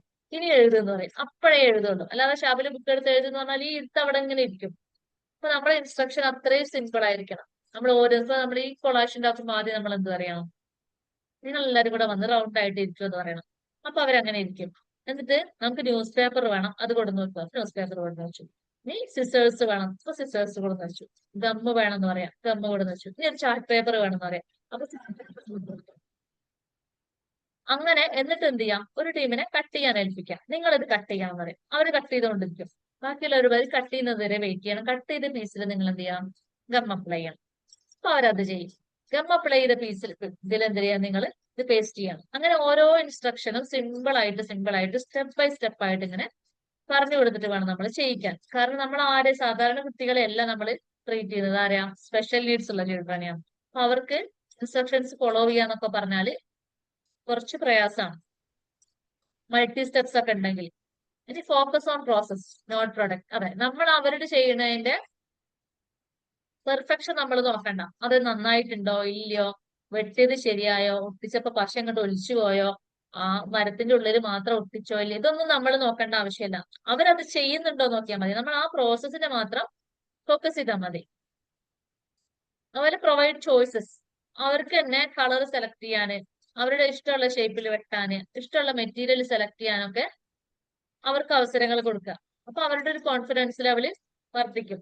ഇനി അഡാപ്റ്റ് മെറ്റീരിയൽസ്, ചിലപ്പോ ക്രയോണ് ചെറുതൊന്നും പിടിക്കാൻ പറ്റില്ല, അപ്പൊ കുറച്ച് തിക്ക് ക്രയോണ് കൊടുക്കുക, ഗ്രിപ്പ് കിട്ടാൻ വേണ്ടിയിട്ട്. അതുപോലെ ലാർജ് ബ്രഷസ്, അത് എക്സാമ്പിൾ പറഞ്ഞാണ്. അപ്പൊ എന്താണോ പ്രയാസം, ആ പ്രയാസത്തിന് മറികടക്കുന്ന രീതിയിലുള്ള മെറ്റീരിയൽസ്, അവർക്ക് അഡാപ്റ്റ് ചെയ്യാൻ പറ്റുന്ന സംഗതികൾ ഉപയോഗിക്കാൻ നോക്കുക. അപ്പൊ പറയുന്നത് യൂസ് ആർട്ട് തെറാപ്യൂട്ടിക്കലി. അതുപോലെ എന്താണ്, ആർട്ട് നമ്മൾ തെറാപ്യൂട്ടിക്കലി യൂസ് ചെയ്യാന്ന് പറഞ്ഞാൽ നമുക്കൊരു കോർണർ ഉണ്ടാക്കാം ക്ലാസ് റൂമിനകത്ത് തന്നെ. അതായത് അത് ആർട്ട് തെറാപ്പി ചെയ്യാനുള്ള ഒരു ഏരിയ, അവിടെ കുറച്ച് ഭംഗിയുള്ള കുറച്ച് ചിത്രങ്ങളും കളറുകളും ഒക്കെ വെച്ചിട്ട് അതൊരു കാമിങ് ഏരിയ, അത് എന്താണ് അവിടെയാണ് ആർട്ട് തെറാപ്പി ചെയ്യുന്നത് പറഞ്ഞിട്ട് അങ്ങനെ ഒരു സ്ഥലം നമ്മൾ ക്ലാസ്സിൽ ഉണ്ടാക്കിയെടുക്കാം. അപ്പൊ പറഞ്ഞു വരുന്നത് art is not only creativity but also therapy, learning and expression for intellectually disabled students അല്ലെ. ഇവർക്ക് ഇതൊരു ജസ്റ്റ് അതൊരു ക്രിയേറ്റിവിറ്റി മാത്രമല്ല, അവർക്കൊരു ആർട്ടും കൂടിയാണത്. സോറി, എന്താണ്, തെറാപ്പി കൂടിയാണത്. ഇനി അടുത്തത് പറയാൻ പോകുന്നത് മ്യൂസിക് തെറാപ്പിയെ കുറിച്ചാണ് കേട്ടോ. മ്യൂസിക് തെറാപ്പി എന്ന് പറഞ്ഞാല് വെറുതെ പാട്ട് കേട്ടിരിക്കുന്നതല്ല, ഹലോ, ആരോ മൈക്ക് ഓൺ ആക്കിയിട്ടുണ്ടല്ലോ, പർവീൻ. അപ്പൊ മ്യൂസിക് തെറാപ്പി എന്ന് പറഞ്ഞാൽ എന്താണ്, കുട്ടികളുടെ physical, emotional, cognitive and social നീഡ്സിനൊക്കെ ഇംപ്രൂവ് ചെയ്യാൻ വേണ്ടിയിട്ട് സിസ്റ്റമാറ്റിക് ആയിട്ട് മ്യൂസിക് ഉപയോഗിക്കുന്നതിനെയാണ് മ്യൂസിക് തെറാപ്പി കൊണ്ട് ഉദ്ദേശിക്കുന്നത്. അതിന് ട്രെയിൻഡ് സ്റ്റാഫിനെ കിട്ടുകയാണെങ്കിൽ അതാണ് ഏറ്റവും ഉപയോഗം അല്ലെങ്കിൽ അവരുടെ ഒരു ഗൈഡൻസിലാണ് നമ്മൾ ചെയ്യേണ്ടത്. അപ്പൊ അതിന്റെ ബെനിഫിറ്റ്സ് എന്താണെന്ന് പറയുന്നത്, ഒന്ന് കൊഗ്നിറ്റീവ് ഡെവലപ്മെന്റ്. നമ്മുടെ കുട്ടികളുടെ അറ്റൻഷൻ സ്പാനും കോൺസെൻട്രേഷനും ഇമ്പ്രൂവ് ചെയ്യാൻ ഹെൽപ്പ് ചെയ്യും. കാരണം നല്ല പാട്ടുകൾ കേട്ടാൽ, വളരെ കാമിങ് ആയിട്ടുള്ള മ്യൂസിക് കേട്ടാൽ ശ്രദ്ധിച്ചു പോകും. ചിലപ്പോൾ ചില കുട്ടികൾക്ക് പാട്ടിനോടായിട്ട് ടേസ്റ്റുകൾ ഉണ്ടാവും, പാട്ട് കേൾക്കാൻ ഭയങ്കര താല്പര്യമുള്ളവരുണ്ടാവും. അപ്പൊ അവരൊന്നും കൂടി അവർക്ക് എന്താണ് അറ്റൻഷനും കോൺസെൻട്രേഷനും ഒക്കെ കൂടാൻ, അവരുടെ അറ്റൻഷൻ സ്പാന് ഇൻക്രീസ് ചെയ്യാനൊക്കെ ഇത് കാരണമാകും. അതുപോലെ മെമ്മറി ആൻഡ് റീകോൾ അതെങ്ങനെയാ, ഇപ്പൊ എന്താണ് നമ്മൾ പാട്ട് പഠിപ്പിക്കുമ്പോൾ റൈംസ് ഒക്കെ പഠിപ്പിക്കുകയാണെങ്കിൽ ചില ലൈൻസ് റിപ്പീറ്റഡ് ആയിട്ടൊക്കെ വരും. അപ്പൊ അത് പഠിക്കാൻ ഈസി ആയിരിക്കും. മാത്രമല്ല നമുക്ക് ആ പാട്ടിലൂടെ പല കൺസെപ്റ്റ് പഠിപ്പിച്ചെടുക്കാം. ഇപ്പൊ ഡേയ്സ് ഓഫ് ദ വീക്ക് പഠിപ്പിച്ചെടുക്കാം, പിന്നെ മാസങ്ങളുടെ പേര്, നമ്മുടെ ഐഡിയ പഠിപ്പിച്ചെടുക്കാം, കൺസെപ്റ്റുകൾ പഠിപ്പിച്ചെടുക്കാം. അങ്ങനെ പിന്നെ ജില്ലകളുടെ പേര്, സ്റ്റേറ്റ്സിന്റെ പേര്, ഇതൊക്കെ പഠിപ്പിച്ചെടുക്കാം. അപ്പൊ അതെന്താണ്, അത് പാട്ടാക്കി മാറ്റാം. പാട്ടാവുന്ന കുട്ടികൾ, ഇപ്പൊ ന്യൂജൻ ടീച്ചേഴ്സ് ഒക്കെ നമ്മൾ കാണാറുണ്ടല്ലോ ഇൻസ്റ്റാഗ്രാമില്, അവർ ക്ലാസ് എടുക്കുന്നത് എന്താ പാട്ടിന്റെ രൂപത്തിലാണ്. സയൻസ് ഒക്കെ പാട്ടാക്കിയിട്ട് ഇങ്ങനെ പാടും. അപ്പൊ കുട്ടികൾ അത് ഇങ്ങനെ ഏറ്റുപാടുന്നു. അവർക്ക് ഇഷ്ടമുള്ള പാട്ടിന്റെ ട്യൂണിൽ പാടുമ്പോൾ അവരത് ഏറ്റുപാടും. ഇപ്പൊ എക്സാമിന് ക്വസ്റ്റ്യൻ വരുമ്പോൾ അവർ ആ പാട്ട് പാടി നോക്കും, അവർക്കത് കിട്ടും, അവർ ആൻസർ ചെയ്തു ഇല്ലേ. അപ്പൊ നമ്മൾ എന്ത് ചെയ്യും, അവര് പഠിപ്പിക്കാൻ ഉദ്ദേശിക്കുന്ന കൺസെപ്റ്റുകളൊക്കെ പാട്ടിന്റെ രൂപത്തിൽ പഠിപ്പിച്ചു കൊടുത്താൽ പെട്ടെന്ന് അവര് ക്യാച്ച് ചെയ്യും. അതുപോലെ ലാംഗ്വേജ് ഡെവലപ്മെന്റിന്റെ ഇല്ലേ, പാട്ടിലൂടെ പുതിയ പുതിയ വേർഡ്സ് കുട്ടികൾ പഠിക്കുകയാണ്. സെന്റൻസ് ഫോം ചെയ്യുന്നത് എങ്ങനെയാണെന്ന് പഠിക്കുകയാണ്. കാരണം ഒരു പാട്ടില് നമ്മൾ സാധാരണ സംസാരിക്കുന്ന വാക്കുകളായിരിക്കില്ലല്ലോ പാട്ടില്, കുറച്ചും കൂടി നല്ല വേർഡ്സ് ഉണ്ടാവില്ലേ. ഇപ്പൊ നമ്മൾ ആകാശം എന്ന് പറയും, സാധാരണ സംസാര ഭാഷ ആകാശം എന്നാണ്. പക്ഷെ പാട്ടില് വാനം എന്നൊക്കെ പറയും അല്ലെ. അപ്പൊ വാനം എന്ന് പറയുമ്പോൾ ആകാശമാണ്. അപ്പൊ പുതിയൊരു വേർഡ് കിട്ടി അല്ലെ. അപ്പൊ അതെങ്ങനെ പുതിയ വേർഡ്സ്, വൊക്കാബുലറി ഇൻക്രീസ് ചെയ്യും. സെന്റൻസ് ഫോം ചെയ്യുന്നത് എങ്ങനെയാണെന്ന് പഠിക്കും. അതുപോലെ എന്താണ് ഒരു റിതം ഫോളോ ചെയ്യാനൊക്കെ കുട്ടികൾ പഠിക്കും. ഇത് സ്പീച്ചിന്റെ ക്ലാരിറ്റി ഇംപ്രൂവ് ചെയ്യും, അവരെ ലാംഗ്വേജ് ഡെവലപ്പ് ചെയ്യാനൊക്കെ ഹെൽപ്പ് ചെയ്യും. അതുപോലെ ഇമോഷണൽ ഡെവലപ്മെന്റിന്, ഇപ്പൊ നമുക്കാണെങ്കിലും ചില പാട്ട് കേട്ടാ വിഷമം വരുന്ന സമയത്ത് പാട്ട് കേൾക്കുന്നവരുണ്ട്, തലവേദന വരുമ്പോ പാട്ട് കേൾക്കുന്നവരുണ്ട്. പാട്ട് കേട്ടാൽ പിന്നെ തലവേദനയൊക്കെ മാറും അല്ലെ. മ്യൂസിക് ഒരു തെറാപ്പി പോലെ സാധാരണ ആൾക്കാരും ഉപയോഗിക്കുന്നുണ്ട്. അപ്പൊ എന്താണ് അവരുടെ പിന്നെ ഇമോഷൻസും കാര്യങ്ങളൊക്കെ എക്സ്പ്രസ് ചെയ്യാനുള്ള ഒരു മാർഗമായിട്ട് മ്യൂസിക്കിനെ ഉപയോഗിക്കാം. ആൻസൈറ്റി, സ്ട്രെസ് ഒക്കെ റെഡ്യൂസ് ചെയ്യാൻ പാട്ട് ഉപയോഗിക്കാം. കാരണം നമ്മൾ പാട്ടൊക്കെ കേൾക്കുമ്പോൾ നമുക്ക് ഇഷ്ടമുള്ളതുകൊണ്ടാണല്ലോ കേൾക്കുന്നത്. അപ്പൊ പാട്ട് കേൾക്കുമ്പോൾ സ്വാഭാവികമായിട്ടും സ്ട്രെസ് ഹോർമോൺസ് ഒക്കെ, കോർട്ടിസോൾ ഒക്കെ, പിന്നെ അതിന്റെയൊക്കെ അളവ്, മാത്രമല്ല ഹാപ്പി ഹോർമോൺസ് ഒക്കെ പ്രൊഡ്യൂസ് ചെയ്യാൻ തുടങ്ങും. അതുകൊണ്ട് തന്നെ നമുക്ക് എന്താണ് കുറച്ച് ഹാപ്പിനെസ് കിട്ടും, നമ്മുടെ ആൻസൈറ്റി സ്ട്രെസ് ഒക്കെ റെഡ്യൂസ് ചെയ്യും. അതുപോലെ എന്താണ് ഇപ്പൊ കുട്ടീനെ വിളിച്ചിട്ട് നമ്മള് എല്ലാവരും കൂടെ ഇരിക്കുമ്പോൾ കുട്ടിയോട് വന്നിട്ട് ഒരു പാട്ട് പാടാൻ പറയാം. അത് 2 വരിയായിട്ട് പാടിയിട്ടുണ്ടാവുള്ളൂ, പക്ഷെ അതിൽ കുറെ തെറ്റുണ്ടാവും. എന്നാലും നമ്മൾ നന്നായിട്ട് കൈയടിക്കുക, നന്നായിട്ട് പാടി നെക്സ്റ്റ് ടൈം ഇതിനേക്കാൾ നന്നായിട്ട് ചെയ്യണം എന്നൊക്കെ വേണ്ട ഒന്നും എൻകറേജ് ചെയ്തില്ല. അപ്പൊ ആ കൈയടി നമ്മുടെ വേർഡ്സ്, കാരണം കുട്ടി എന്താണ് കുട്ടിയുടെ സെൽഫ് കോൺഫിഡൻസ്, സെൽഫ് എസ്റ്റീം ഒക്കെ ഇമ്പ്രൂവ് ചെയ്യാനും അത് ഹെൽപ്പ് ചെയ്യും. പിന്നെ സോഷ്യൽ ഡെവലപ്മെന്റ് എങ്ങനെയാണ് മ്യൂസിക്കിലൂടെ കൊണ്ടുവരുന്നത്, അതായത് ഗ്രൂപ്പായിട്ട് ഗ്രൂപ്പ് സോങ് ഒക്കെ അല്ലേ, അങ്ങനെ ചെയ്യിക്കാം. അപ്പൊ അങ്ങനെ ചെയ്യിക്കുമ്പോ എന്താണ്, ഒന്ന് ഗ്രൂപ്പ് ആക്ടിവിറ്റിയിൽ പിന്നെ പങ്കെടുക്കുമ്പോൾ ഉള്ള കുറെ അനുഭവങ്ങൾ കിട്ടും. അതായത് എന്താണ് ടേൺ ടേക്കിംഗ് പോലുള്ള കാരണം, അതായത് ഒരുമിച്ച് പാടുകയാണെങ്കിൽ ചിലപ്പോൾ ഒരാൾ പാടും, അത് കഴിഞ്ഞിട്ട് റിപ്പീറ്റർ ചെയ്ത് പാടാനായിരിക്കും ബാക്കിയുള്ള ടീംസ് ഒക്കെ നിൽക്കുന്നത്, കോറസ് പോലെ പാടാൻ. അപ്പൊ എന്താണ് അവർ പഠിക്കുക, ആദ്യം ഇവനാണ് പാടുന്നത്, ഇവ പാടിക്കഴിഞ്ഞതിന് ശേഷമാണ് ഞങ്ങൾ പാടുന്നത് അല്ലേ. അവിടെ എന്താണ് ടേൺ ടേക്കിംഗ് പഠിച്ചെടുക്കാണ്, ഒരു റൂള് കുട്ടി ഫോളോ ചെയ്യാണ്. അപ്പോ അതാണ് ഗ്രൂപ്പ് ആക്ടിവിറ്റീന്. മാത്രമല്ല അതിനകത്ത് ഒരാൾ ലീഡറായിട്ട് മാറാണ് അല്ലെ, ലീഡർഷിപ്പ് ക്വാളിറ്റി ഒക്കെ അവിടെ ഉണ്ടാകുകയാണ്.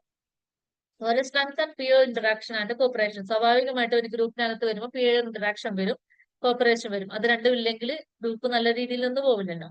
അപ്പൊ ഗ്രൂപ്പിനകത്ത് പങ്കെടുക്കണമെന്നുണ്ടെങ്കിൽ പിയർ ഇന്ററാക്ഷനും കോർപ്പറേഷനും ഒക്കെ അത്യാവശ്യമാണ്. അത്തരം സ്കില്ലുകൾ കുട്ടികൾ അതിനകത്തൂടെ പഠിച്ചെടുക്കും. Promote a sense of belonging അല്ലെ, നമ്മൾ ഒരു ഗ്രൂപ്പായിട്ട് നിൽക്കുമ്പോൾ നമ്മൾ ഒരു ഒറ്റക്കെട്ട് എന്നുള്ളൊരു സ്വത്വബോധം, ഒരു ഫീലിംഗ്, അങ്ങനെയുള്ള ഒരു ഫീൽ കുട്ടികൾക്ക് ഉണ്ടാവും. അപ്പൊ നമ്മൾ വിചാരിക്കുന്നത് പോലെ പാട്ട് വെറും പാട്ടല്ല, അതിനകത്തൂടെ കുറെ കാര്യങ്ങൾ കുട്ടികൾ നേടിയെടുക്കുന്നുണ്ട്. ഇനി മോട്ടോർ സ്കില്ലുകൾ, അത് ഇൻസ്ട്രുമെന്റ് ഒക്കെ പ്ലേ ചെയ്യില്ലേ, ഇപ്പൊ വയലിൻ പോലെ, ഗിറ്റാർ പോലെ, ഫ്ലൂട്ട് പോലെയുള്ള ഒക്കെ വായിക്കുമ്പോൾ എന്താണ് ഈ ഫൈൻ മോട്ടോറിന്റെ ഇമ്പ്രൂവ്മെന്റ് ആണ് അവിടെ നടക്കുക.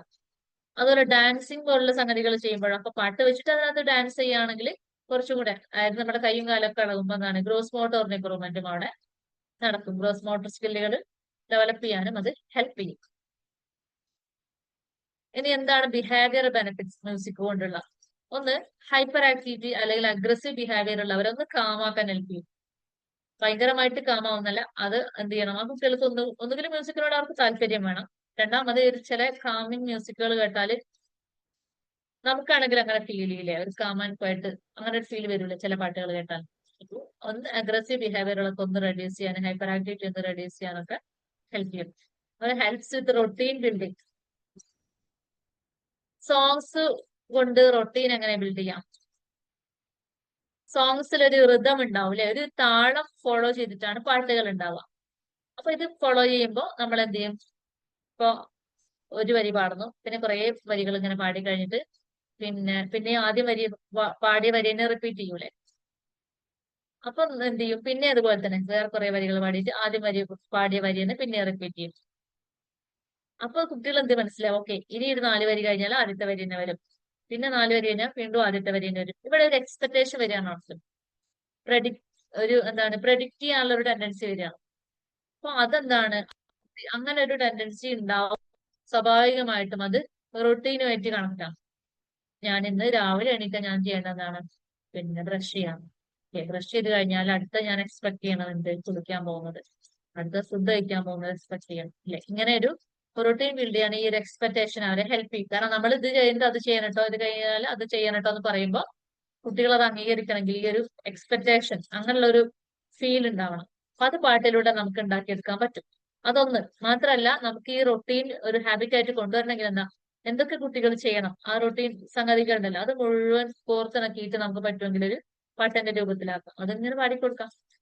അപ്പൊ സ്വാഭാവികമായിട്ട് കുട്ടി എന്ത് ചെയ്യും, അത് ഏറ്റുപാടാനും അത് ചെയ്യാനൊക്കെ ശ്രമിക്കും. ഇനി പ്രൊവൈഡ്സ് പോസിറ്റീവ് റീഇൻഫോഴ്സ്മെന്റ്. അപ്പൊ ഇതേപോലെ ഇതൊരു റൊട്ടീൻ എന്താണ്, ഹാബിറ്റിനെ നമ്മളിങ്ങനെ ഒരു പാട്ടാക്കി അപ്പൊ നമ്മളിങ്ങനെ പാടി. അപ്പൊ ബ്രഷ് ചെയ്ത് കഴിയുമ്പോൾ എന്താണ്, ഒരു പോസിറ്റീവ് റീഇൻഫോഴ്സ്മെന്റ് പോലെ ചെറിയൊരു പാട്ട് വെച്ചെടുക്കും.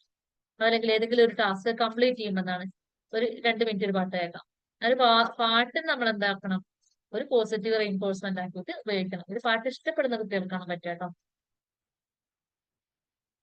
ഇനി മ്യൂസിക് തെറാപ്പിയിൽ യൂസ് ചെയ്യുന്ന ടെക്നിക്, ഒന്ന് സിംഗിങ് അല്ലെ, അവരെ കൊണ്ട് തന്നെ പാടിപ്പിക്കുക എന്നുള്ളതാണ്. അപ്പൊ അത് അവരുടെ സ്പീച്ചിനെ ഇമ്പ്രൂവ് ആക്കും. അതുപോലെ ബ്രീത്തിങ് കൺട്രോൾ അല്ലെ, പാട്ട് എന്ന് പറഞ്ഞാല് പാടുക മാത്രല്ലല്ലോ, ബ്രീത്തിനും അതിൽ റോളില്ല. അപ്പൊ ബ്രീത്തിങ് കൺട്രോളിനെ ഓക്കെ ആക്കും. അതുപോലെ സ്പീച്ച് ഇമ്പ്രൂവ്മെന്റിനൊക്കെ ഹെൽപ്പ് ചെയ്യും പാട്ട് പാടുന്നത്. പിന്നെ ഇൻസ്ട്രുമെന്റുകളെ ഞാൻ ഈ പറഞ്ഞതുപോലെ വയലിൻ, ഗിറ്റാർ, ഫ്ലൂട്ട് അങ്ങനെയുള്ള സംഗതികളൊക്കെ പ്ലേ ചെയ്യുന്നത് എന്താണ്, പിന്നെ പ്ലേ ചെയ്യിക്കുക എന്നുള്ളതാണ് ഒരു ടെക്നിക്ക്. അതായത് ഫൈൻ മോട്ടോർ സ്കില്ലുകളെ ഇമ്പ്രൂവ് ആക്കും. അതുപോലെ മൂവ്മെന്റ് ടു മ്യൂസിക്കിനനുസരിച്ചിട്ട് ഡാൻസ് ചെയ്യുന്നത്, ക്ലാപ്പ് ചെയ്യുന്നത്, പിന്നെ അങ്ങനെ മാർച്ച് ചെയ്യുന്നത്, കൈ വേവ് ചെയ്യുന്നത്, ഇതൊക്കെ എന്താണ്, അത് ഗ്രോസ് മോട്ടോർ സ്കില്ലുകളെ ഇമ്പ്രൂവ് ആക്കാൻ ഹെൽപ്പ് ചെയ്യും. പിന്നെ മ്യൂസിക് ലിസണിങ്, വെറുതെ പാട്ട് കേട്ടോണ്ടിരിക്കുക, അതെന്താണ് റിലാക്സേഷന് അല്ലെങ്കിൽ ഇമോഷണൽ റെഗുലേഷനൊക്കെ അത് ഹെൽപ്പ് ചെയ്യും. അതുപോലെ സോങ് എഴുതുന്നവര്, ചില കുട്ടികൾ ഉണ്ടാവും, ഗിഫ്റ്റഡ് ചിൽഡ്രൻ ഉണ്ടാവും എഴുതുന്നവര്. അപ്പൊ അവര് എഴുതുമ്പോ എന്താണ്, അവരുടെ ഫീലിങ്സ് ഇമോഷൻസ് ഒക്കെ എക്സ്പ്രസ് ചെയ്യാണ്. മാത്രല്ല എന്താണ്, ക്രിയേറ്റിവിറ്റി കൂടി അവിടെ ഇമ്പ്രൂവ് ആവും. ഇനി അവിടെ role of teachers, parents and therapist, നമ്മുടെയൊക്കെ റോൾ എന്താണെന്നുള്ളതാണ്. നമുക്ക് പാട്ടാണ് ഏതായാലും പാടുന്നത്, പക്ഷെ നമ്മുടെ ഉദ്ദേശം കുട്ടി പല കാര്യങ്ങളും പഠിച്ചെടുക്കണം എന്നുള്ളതാണ്. അപ്പൊ നമുക്ക് ആവശ്യമുള്ള കാര്യങ്ങളൊക്കെ നമ്മൾ ഈ പാട്ടിലൂടെ തിരികെ എടുക്കണം. അതായത് ആൽഫബറ്റ്സ് പഠിപ്പിക്കാം, നമ്പേഴ്സ് പഠിപ്പിക്കാം, ഞാൻ ഈ പറഞ്ഞ പോലെ റൂട്ടീൻ അല്ലെ, ഒരു ഹാബിറ്റ് പഠിപ്പിച്ചെടുക്കാം, ഷേപ്സിന്റെ പേര് പഠിപ്പിച്ചെടുക്കാം. അങ്ങനെ എന്തൊക്കെ പഠിപ്പിക്കാൻ ഉദ്ദേശിക്കുന്നു അതൊക്കെ പാട്ടാക്കി മാറ്റാം. അങ്ങനെ നമുക്ക് പാട്ടിലൂടെ പഠിപ്പിച്ചെടുക്കാം. അതുപോലെ integrate music in daily routines അല്ലെ, ഡെയിലി റൂട്ടീൻസിൽ മ്യൂസിക് ഉൾപ്പെടുത്തുക, പല കാര്യങ്ങളും പഠിപ്പിച്ചെടുക്കാൻ വേണ്ടിയിട്ടും പിന്നെ പല കാര്യങ്ങളും ചെയ്യുമ്പോൾ ഒരു കോംപ്ലിമെന്റ് കൊടുക്കാൻ വേണ്ടിയിട്ടൊക്കെ ഉപയോഗിക്കാം. അതുപോലെ encourage children to participate, not perform perfectly അല്ലെ, എല്ലാത്തിലും പാർട്ടിസിപ്പേറ്റ് ചെയ്യാൻ പറയാം, പെർഫെക്റ്റ് ആവണമെന്നൊന്നും നമ്മൾ വാശി പിടിക്കരുത്. അതുപോലെ പിന്നെ സർട്ടിഫൈഡ് ആയിട്ടുള്ള ആളുകളെ നമ്മുടെ സ്ഥാപനത്തിലൊക്കെ കിട്ടുമെന്ന് നോക്കാം. എന്താ പറയുന്നത്, music therapy is a joyful and powerful approach that support learning, communication, emotional regulation and socialisation in special needs children. It turns therapy into play, making growth natural and enjoyable. Dance and movement therapy, അതായത് DMT എന്ന് പറയും, dance and movement therapy. ഡാൻസിലൂടെ ഇവരെ കൊണ്ടുവരാൻ പറ്റുന്ന benefits എന്തൊക്കെയാണെന്ന് നോക്കുന്നത്. ഇതെന്താണ്, just ഒരു പെർഫോമൻസ് അല്ലെങ്കിൽ ഭയങ്കര സ്റ്റെപ്പ് ഇട്ട് ഭയങ്കര പെർഫെക്റ്റ് ആയിട്ട് ഡാൻസ് കളിക്കുക, അതൊന്നല്ല നമ്മൾ ഉദ്ദേശിക്കുന്നത്. എന്താണ് using movement to express heal and grow അല്ലെ. അവരുടെ ഹീലിംഗ്, അവരുടെ ഗ്രോത്ത്, അവരുടെ ഇമോഷൻസ് എക്സ്പ്രസ് ചെയ്യാം, അതിനുള്ള ഒരു വേ ആയിട്ടാണ് നമ്മൾ എന്ത് ചെയ്യുന്നത്, സ്പെഷ്യൽ നീഡ്സ് ചിൽഡ്രന്റെ കാര്യത്തിൽ ഡാൻസ് ഉപയോഗിക്കുന്നത്.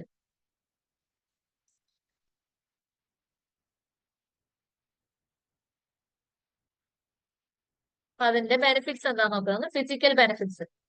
ഫിസിക്കൽ ബെനിഫിറ്റ്സ് പറഞ്ഞാല് improves body coordination, balance and motor skills, enhance flexibility and strength, encourage awareness of body movements and poster, support physical rehabilitation in children with motor difficulties. അതായത് പിന്നെ ബോഡിയുടെ coordination, balance, motor സ്കില്ലുകൾ ഇതിനൊക്കെ enhance ചെയ്യാൻ help ചെയ്യും.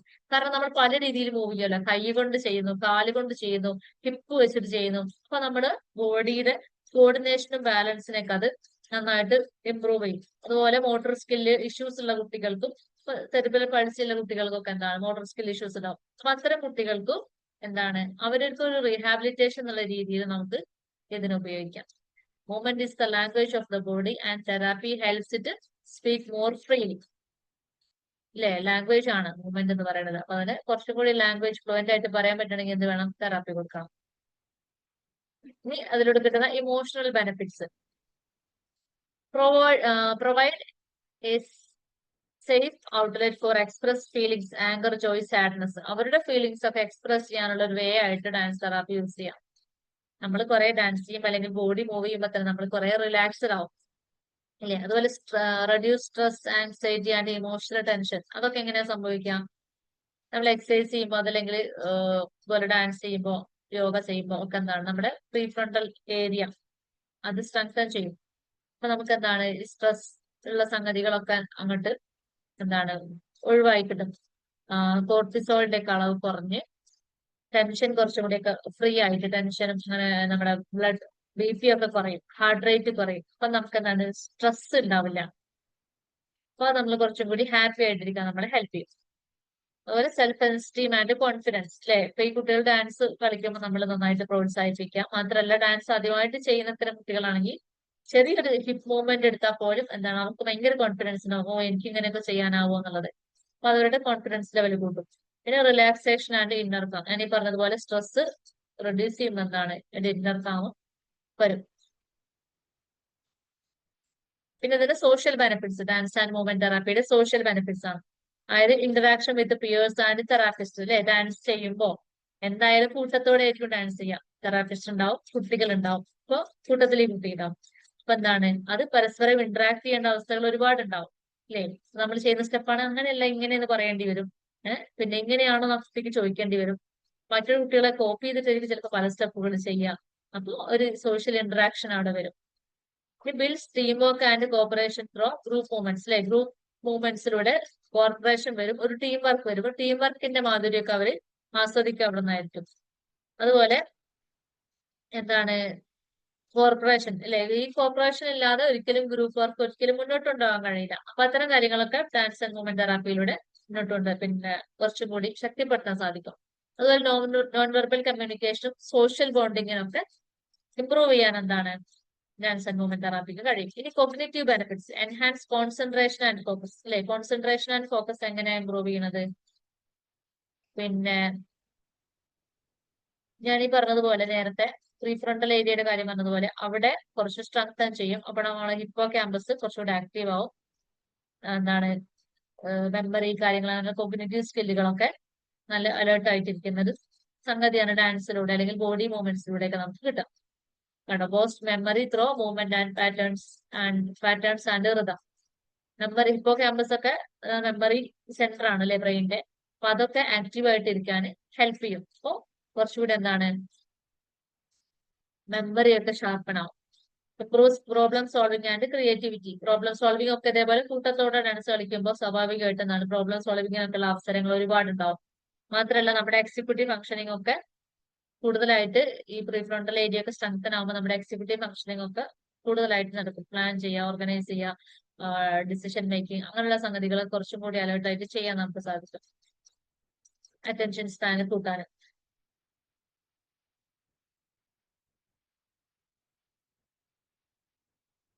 ഇവരെ സംബന്ധിച്ചിടത്തോളം special benefits എന്താ? Gives the non verbal way to express what they cannot put in words. അല്ലെ, വാക്കിലൂടെ ഇവർക്ക് പറയാൻ പറ്റാത്ത പലതും എന്താണ് മ്യൂസിക്കിലൂടെ അല്ലെങ്കിൽ മൂവ്മെന്റിലൂടെയൊക്കെ ഇവര് എക്സ്പ്രസ് ചെയ്യും. അതുവഴി എന്താണ് brings Joy and motivation learning through fun and movement. കുറെ ഫണ്ട് കൊണ്ടുവരുമ്പോൾ അവർക്ക് എന്താണ് അതിലൂടെ പഠിക്കാനും അറ്റൻഷൻ കിട്ടാനും ഒക്കെ ഉള്ളൊരു കാരണമാവും. കാരണം ഇത് അവർ ആസ്വദിച്ച് ചെയ്യുന്ന കാര്യങ്ങളാണല്ലോ. When children move, they don't just exercise the body, they free the mind and heal the heart. അല്ലേ, വെറുതെ എക്സസൈസ് ചെയ്യുന്നതല്ല, എന്താണ് അതൊരു ഹീലിംഗ് ആണ്. ഒരു dance therapy is a bridge between silence and expression, limitation and possibility. പോസിബിലിറ്റിക്കും ലിമിറ്റേഷനും ഇടയിൽ, അതുപോലെ സൈലൻസും എക്സ്പ്രഷനും ഇടയിലുള്ള ഒരു ബ്രിഡ്ജ് ആണ് എന്ത് ഡാൻസ് തെറാപ്പി എന്ന് പറയുന്നത്. ഇനി അരോമ തെറാപ്പി. അരോമ തെറാപ്പി എന്ന് പറഞ്ഞാല് ഈ സെന്റഡ് ആയിട്ടുള്ള സംഗതികളുടെ സ്മെല്ലുള്ള സംഗതികൾ, അത് പിന്നെ ഇപ്പൊ എന്തെങ്കിലും എസെൻഷ്യൽ ഓയിൽ ഇതുണ്ടാവില്ലേ, ലീഫിന്റെ അതല്ലെങ്കിൽ ഏതെങ്കിലും മരത്തിന്റെ ഓയിൽസ്, നല്ല സ്മെല്ലുള്ള സംഗതികൾ, അതെടുത്തിട്ട് സ്മെല് ചെയ്യാം. അതാണ് അരോമ തെറാപ്പി കൊണ്ട് ഉദ്ദേശിക്കുന്നത്. നാച്ചുറൽ പ്ലാന്റ്സിന്റെ എക്സ്ട്രാക്റ്റുകൾ, അത്തരത്തിലുള്ള ഓയിലുകളൊക്കെ ഉപയോഗിച്ചിട്ട്. അപ്പൊ അത് എന്താണ് promote physical, emotional and mental wellbeing. It works through inhale. കണ്ടോ, സ്പെല്ല് ചെയ്യുന്നതിലൂടെയാണ് ചെയ്യുന്നത്. ഇനി അതിന്റെ ബെനിഫിറ്റ്സ് പറയാം. ഒന്ന് ഇമോഷണൽ റെഗുലേഷൻ ആൻഡ് കാംനെസ്. ഇപ്പൊ lavender and sandalwood soil help reduce anxiety. നമുക്ക് ചില സ്മെല്ലുകൾ ഉണ്ടല്ലോ, ചില പൗഡറിന്റെ സ്മെല്ലുകൾ അല്ലെങ്കിൽ സ്പ്രേയുടെ സ്മെല്ലുകളൊക്കെ ചിലപ്പോൾ തലവേദന വരും അല്ലെ, ഭയങ്കരമായിട്ട് നമ്മൾ ഇറിറ്റേറ്റഡ് ആവും. പക്ഷെ ചില സ്മെല്ലുകൾ നമുക്ക് ഇഷ്ടമാണ്, നമ്മളത് പിന്നെയും കണ്ണടച്ചിട്ട് ഇങ്ങനെ മണത്ത് നോക്കും. അത് തന്നെയാണ് ഇവിടെ വർക്കുന്നത്. അതായത് ഇപ്പൊ ലാവൻഡർ പോലെ സാൻഡൽവുഡ് പോലുള്ള അങ്ങനെയുള്ള സംഗതികളൊക്കെ എന്താണ് കാമാകാൻ ഹെൽപ്പ് ചെയ്യും. ഹൈപ്പർ ആക്ടിവിറ്റി ആൻഡ് ഇറിറ്റബിലിറ്റി ഒക്കെ ഉള്ള കുട്ടികളെ, ആൻസൈറ്റി ഒക്കെ ഉള്ള കുട്ടികളെ അതൊക്കെ റെഡ്യൂസ് ചെയ്യാനൊക്കെ ഹെൽപ്പ് ചെയ്യും. അതുപോലെ ബെറ്റർ സ്ലീപ്പ് കിട്ടാൻ വേണ്ടിയിട്ട് റിലാക്സേഷൻ ഒക്കെ അത് സപ്പോർട്ട് ചെയ്യും. ഇതൊക്കെ എന്താണ്, ഇത് കൊടുത്തുകൊണ്ട് മാത്രം ഒരു കുട്ടി കാമാവാൻ പോകുന്നില്ല. ഇതിന്റെ കൂടെ എന്ത് വേണം? കൺവെൻഷണൽ തെറാപ്പി വേണം. അതിന്റെ കൂടെയാണ് ഓൾട്ടർനേറ്റീവ് തെറാപ്പി കൊടുക്കേണ്ടത്. അതുപോലെ ഇംപ്രൂവ്ഡ് ഫോക്കസ് ആൻഡ് അറ്റൻഷൻ. ഇപ്പൊ citrus oil, lemon and orange, അതൊക്കെ എന്താണ് മൂഡിന്, നമ്മുടെ മൂഡ് അപ്ലിഫ്റ്റ് ചെയ്യാൻ വേണ്ടിയിട്ട്, അതുപോലെ കോൺസെൻട്രേഷൻ, അറ്റൻഷൻ ഒക്കെ ഷാർപ്പൺ ചെയ്യാൻ വേണ്ടിയിട്ടൊക്കെ യൂസ് ചെയ്യുന്നതാണ്. പെപ്പർമിന്റ് ഓയിൽ, അതെന്താണ് അലേർട്ട് ആയിരിക്കാൻ വേണ്ടിയിട്ട് ലേണിംഗ് ആക്ടിവിറ്റീസ് ഒക്കെ കൊടുക്കാൻ പറ്റുന്ന ഒരു സംഗതിയാണ് പെപ്പർമിന്റ് ഓയിൽ. അപ്പൊ അത് കുട്ടികളൊന്നും കൂടി അലേർട്ട് ആയിട്ടിരിക്കും, കുറച്ചുകൂടി ശ്രദ്ധാലുക്കളായിട്ടിരിക്കാൻ ഹെൽപ്പ് ചെയ്യും. അതുപോലെ സെൻസറി ഇന്റഗ്രേഷൻ.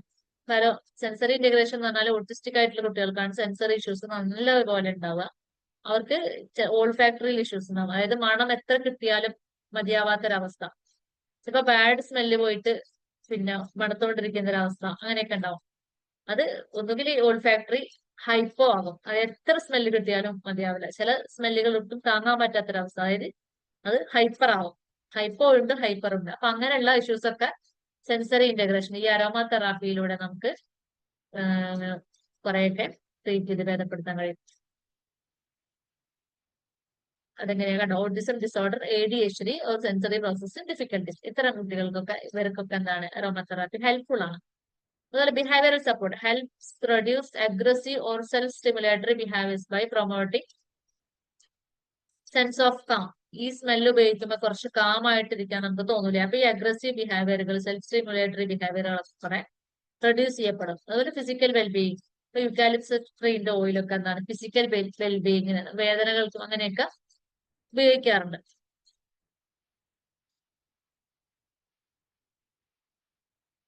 അതുപോലെ സേഫ്റ്റി കൺസിഡറേഷൻ. ഓൾവേസ് അത് ഉപയോഗിക്കുമ്പോൾ ശ്രദ്ധിക്കേണ്ട കാര്യം പറയുന്നത്, ഓൾവേസ് ഡൈല്യൂട്ട് എസെൻഷ്യൽ ഓയിൽ വിത്ത് കാരിയർ ഓയിൽ. അതായത് കോക്കനട്ട് ഓയിൽ, ആൽമണ്ട് ഓയിൽ, ഇതിന്റെയൊക്കെ കൂടെ ഡൈല്യൂട്ട് ചെയ്തിട്ടാണ് അത് ഉപയോഗിക്കേണ്ടത്. പിന്നെ എപ്പോഴും ഇതൊക്കെ ഉപയോഗിക്കുമ്പോൾ എന്ത് വേണം? ഒരു ഫിസിഷ്യന്റെ ഹെൽപ്പ് നമുക്ക് വേണം, അല്ലാണ്ട് നമ്മൾ കയറി ഉപയോഗിക്കരുത്.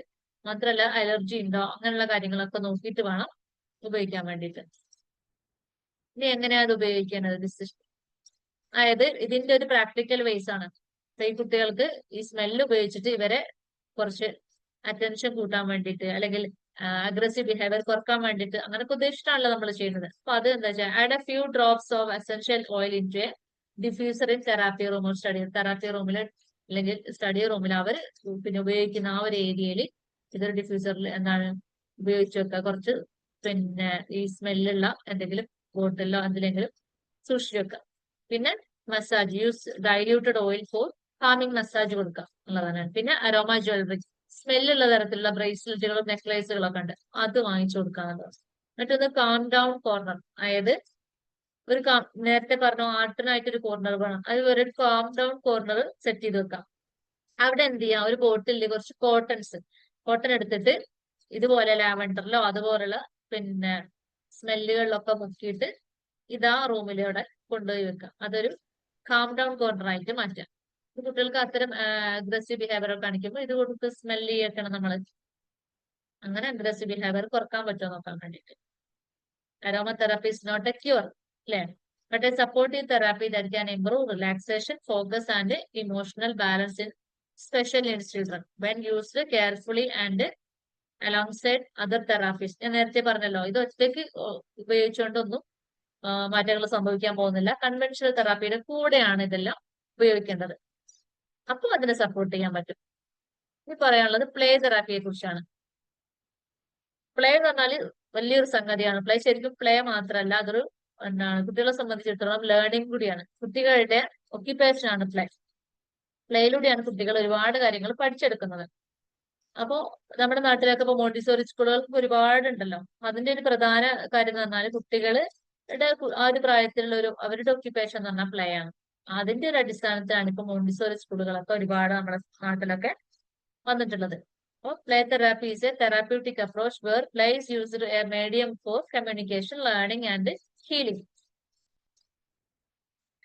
Since many children with special needs may struggle to express themselves through words, play allows them to express emotions, build skills, and connect with the others in a safe and enjoyable way. അല്ലേ, play എന്താണ്, ഒരു heal ചെയ്യാനുള്ള ഒരു മാർഗം, അല്ലെങ്കിൽ പലതും പഠിപ്പിക്കാനുള്ള ഒരു മാർഗം, അവർക്ക് അവരെ എക്സ്പ്രസ് ചെയ്യാനുള്ള ഒരു മീഡിയം ആയിട്ടൊക്കെയാണ് നമ്മൾ ഉപയോഗിക്കുന്നത്.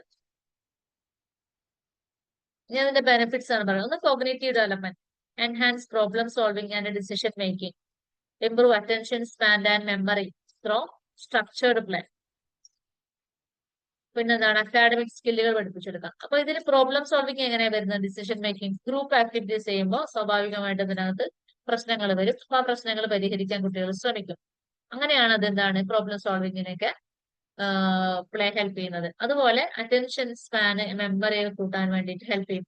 അത്തരത്തിലുള്ള സ്ട്രക്ചേർഡ് പ്ലേ കൊടുക്കുമ്പോൾ അത് നമ്മൾ മെമ്മറി ഗെയിം വെക്കുക, കുറച്ച് സാധനങ്ങൾ ഇങ്ങനെ നിരത്തി വെച്ചിട്ട് നോക്കാൻ പറയാം, അത് പിന്നെ തിരിഞ്ഞു നിൽക്കാം, പിന്നെ ഇങ്ങോട്ട് എന്ത് ചെയ്യാം, സാധനങ്ങളൊക്കെ മാറ്റിയിട്ട് അതിന്റെ പേര് എഴുതാനൊക്കെ പറയാം, അല്ലെങ്കിൽ എന്തൊക്കെയായിരുന്നു അവരോട് പറയാൻ പറയാം.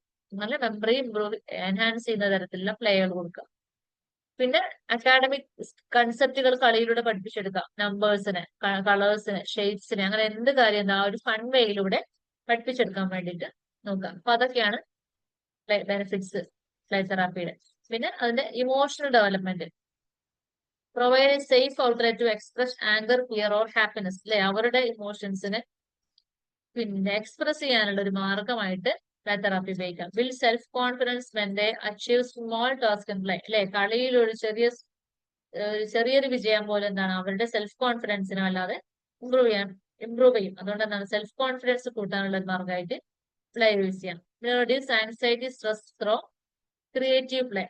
ഇപ്പൊ ക്രാഫ്റ്റ് പോലുള്ള സംഗതികൾ ചെയ്യാം, അല്ലെങ്കിൽ എന്തെങ്കിലും ക്ലേ മോഡലിംഗ് ചെയ്യാം. അങ്ങനെ ക്രിയേറ്റീവ് പ്ലേ ഒക്കെ ചെയ്യുമ്പോൾ എന്താണ് കുട്ടികളുടെ ആൻസൈറ്റിയും സ്ട്രെസ്സും ഒക്കെ റെഡ്യൂസ് ചെയ്യാൻ കുറച്ചും കൂടി ഹാപ്പി ആയിരിക്കും. പിന്നെ social development, encourage sharing, corporation and turn taking, അല്ലേ, കളിയിലൂടെ എന്താണ് ഷെയറിംഗ് പഠിക്കും, പിന്നെ കോർപ്പറേഷൻ പഠിക്കും, ടേൺ ടേക്കിംഗ്. ഇപ്പൊ ഒരാളുടെ കളി കഴിഞ്ഞിട്ടാണ് എന്റെ കൂടെ വരുമ്പോഴാണ് ഞാൻ കളിക്കുക, അല്ലാതെ അവൻ കളിക്കുമ്പോൾ ഞാൻ എന്റെ ഇടയിൽ കൂടെ കയറി കളിക്കാൻ പാടില്ല. അപ്പൊ അത് റൂളിനെതിരാണ്. അപ്പൊ അവിടെ റൂൾസ് പഠിച്ചെടുക്കും, ടേൺ ടേക്കിംഗ് പഠിച്ചെടുക്കും, കോർപ്പറേഷൻ പഠിച്ചെടുക്കും, ഷെയറിംഗ് പഠിച്ചെടുക്കും, പ്രോബ്ലം സോൾവിംഗ് പഠിച്ചെടുക്കും. അങ്ങനെ ഒരുപാട് കാര്യങ്ങൾ ഇപ്പൊ അതിലൂടെ കുട്ടികൾ പഠിച്ചെടുക്കുന്നുണ്ട്. നിങ്ങളെല്ലാവരും അവിടെ ഉണ്ടല്ലോ അല്ലെ, ആരൊന്നും മിണ്ടുന്നില്ല.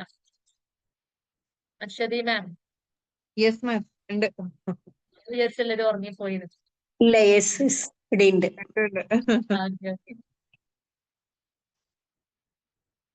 ഇനി മോട്ടോർ സ്കില്ലുകൾ എങ്ങനെ പ്ലേയിലൂടെ ഇമ്പ്രൂവ് ആകുന്ന നോക്കാം. അപ്പൊ ഫൈൻ മോട്ടോർ സ്കില്ല്, നമ്മൾ പസിൽസ് കൊടുക്കൂലേ, കുട്ടികൾ പസിൽസ് ഇങ്ങനെ കണക്ട് ചെയ്ത് വെക്കുക, അതൊരു ബിൽഡിംഗ് ബ്ലോക്സ് വെച്ച് ചെയ്യുമ്പോൾ, വരയ്ക്കുമ്പോൾ, അല്ല ബീഡ്സ് ഇങ്ങനെ പിന്നെ ത്രെഡ് ചെയ്യുമ്പോൾ, ഇങ്ങനെയൊക്കെ ചെയ്യുമ്പോൾ എന്താണ് ഫൈൻ മോട്ടോർ സ്കില്ലുകളാണ് അത് വഴി ഇമ്പ്രൂവ് ആകും.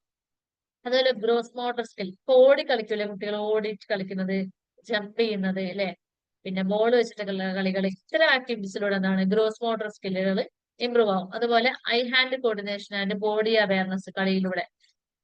എന്ത് കാര്യം ശരിയാണെങ്കിൽ നമ്മുടെ കൈയും കണ്ണും ഒരുപോലെ പോകണം. ഈ കുട്ടികൾക്ക് അത് പോകില്ല, അതുകൊണ്ടാണ് അത് എടുത്ത് പറയുന്നത്. ഐ ഹാൻഡ് കോർഡിനേഷൻ ഇമ്പ്രൂവ് ആകാൻ, ബോഡി അവയർനെസ് കിട്ടാനൊക്കെ പ്ലേ ഹെൽപ്പ് ചെയ്യും. ഇനി ബിഹേവിയറൽ ബെനിഫിറ്റ്സ് എന്താണ് പ്ലേയിലൂടെ കിട്ടുന്നത്? Help children regulate emotion and control impulsive behaviour. ഇവരുടെ കുറെ ഇമോഷൻസിനെ എന്താണ് പ്ലേയിലൂടെ നമുക്ക് എന്താ അഗ്രസീവ് ബിഹേവിയറുകളൊക്കെ എന്താണ് റെഡ്യൂസ് ചെയ്തിട്ട് കൊണ്ടുവരാൻ ഇമോഷണൽ റെഗുലേഷനൊക്കെ സാധിക്കും. അതുപോലെ reduce aggression and hyper activity അല്ലെ. അഗ്രഷന് അത്തരത്തിലുള്ള പ്രശ്നങ്ങളൊക്കെ ഉണ്ടെങ്കിൽ നമുക്ക് എന്താ കുട്ടികൾക്ക് എന്തെങ്കിലും കാര്യത്തിൽ വാശി പിടിച്ചിരിക്കുക അങ്ങനെയൊക്കെ ഉണ്ടാവും. നെഗറ്റീവ് ഫീലിങ്സ് ഒക്കെ വരുമ്പോഴാണ് ഇതൊക്കെ കാണിക്കുന്നത്. പ്ലേ കളിക്കുമ്പോൾ അവർക്ക് കുറച്ച് ഹാപ്പിനെസ് കിട്ടാണ്. ഇപ്പൊ എന്ത് ചെയ്യും? ഇത്തരത്തിലുള്ള അഗ്രസീവ് ബിഹേവിയറുകളൊക്കെ ചെയ്യാനും പ്ലേ അവരെ ഹെൽപ്പ് ചെയ്യും. അതുപോലെ എന്താണ് build patience and routine follow ചെയ്യാൻ പേഷ്യൻസ് ഒക്കെ കുട്ടികൾ പഠിച്ചെടുക്കും. കാരണം ഗ്രൂപ്പ് പ്ലേ ആവുമ്പോൾ പേഷ്യൻസ് ഒക്കെ സ്വാഭാവികമായിട്ട് കുട്ടികൾ പഠിച്ചെടുക്കും, ടേൺ ടേക്കിങ്ങിലൂടെയും മറ്റൊക്കെ ആയിട്ട്. ഈ ടൈപ്സ് ഓഫ് പ്ലേ തെറാപ്പി എങ്ങനെയൊക്കെയാണ് അത് കൊടുക്കുക? ഒന്ന് ഡ്രാമാറ്റിക് അല്ലെങ്കിൽ റോൾ പ്ലേ കൊടുക്കാം. അതായത് ടീച്ചർ സ്റ്റുഡന്റ് ആയിട്ട് കളിക്കുക, ഡോക്ടർ പേഷ്യന്റ് ആയിട്ട് കളിക്കുക, അല്ലെങ്കിൽ അങ്ങനെയുള്ള രീതികളൊക്കെ ഉണ്ടല്ലോ. ഡോൾസ് വെച്ചിട്ട്, പപ്പറ്റ്സ് വെച്ചിട്ട്, ഇങ്ങനെയൊക്കെയുള്ള കളികളാണ് റോൾ പ്ലേ എന്ന് പറയുന്നത്. അല്ലെങ്കിൽ creative play, drawing, painting, clay modelling, അങ്ങനെയുള്ള കളികൾ കൊടുക്കാം. ഇത് സെൻസറി പ്ലേ എന്ന് പറഞ്ഞാൽ എന്താ? മണലില് അതുപോലെ പ്രത്യേക ഭയങ്കര ടെക്സ്ചറുകൾ ഉണ്ടാവില്ലേ, ഭയങ്കര സോഫ്റ്റ് ആയിട്ടുള്ളത്, നല്ല ഹാർഡ് ആയിട്ടുള്ളത്, അങ്ങനെയുള്ള ടെക്സ്ചറുകൾ വെച്ചിട്ടൊക്കെയുള്ള കളികൾ. അതാണ് സെൻസറി പ്ലേ കൊണ്ട് ഉദ്ദേശിക്കുന്നത്. ഇത് ഓട്ടിസ്റ്റിക് ആയിട്ടുള്ള കുട്ടികൾക്കാണ് ഏറ്റവും ബെനിഫിറ്റ് ആയിട്ടുള്ളത് സെൻസറി പ്ലേ. ഈ കൺസ്ട്രക്റ്റീവ് പ്ലേ, അതായത് ബിൽഡിംഗ് ബ്ലോക്സ്, പസിൽസ്, ഇതൊക്കെ എന്താണ് കുട്ടികളുടെ ക്രിയേറ്റിവിറ്റി ഇമ്പ്രൂവ് ചെയ്യും, പ്രോബ്ലം സോൾവിങ്ങിന് ഒക്കെ ഹെൽപ്പ് ചെയ്യുന്ന ഇമ്പ്രൂവ് ചെയ്യുന്ന കളികളാണ് കൺസ്ട്രക്റ്റീവ് പ്ലേസ്. ഇനി മൂവ്മെന്റ് പ്ലേ, അതായത് ഡാൻസിങ്, ജമ്പിങ്, അതുപോലുള്ള ഔട്ട്ഡോർ ഗെയിംസ് ഒക്കെ ഉണ്ടല്ലോ, അതാണ് മൂവ്മെന്റ് പ്ലേ കൊണ്ട് ഉദ്ദേശിക്കുന്നത്. ഇനി തെറാപ്യൂട്ടിക് ബോർഡ് ഗെയിംസ്, അതായത് നമ്മളിങ്ങനെ ബോർഡ് ഗെയിംസ് ഉണ്ടല്ലോ, എന്താ അതിന് പറയാം, ചെസ് പോലുള്ള സംഗതികളൊക്കെ അല്ലേ ബോർഡ് ഗെയിംസ്, ക്യാരംസ് ഒക്കെ പോലുള്ള കളി. പേഷ്യൻസ് പഠിപ്പിക്കും, ടേൺ ടേക്കിംഗ്, റൂൾസ് ഒക്കെ പഠിക്കാൻ അത് ഹെൽപ്പ് ചെയ്യും.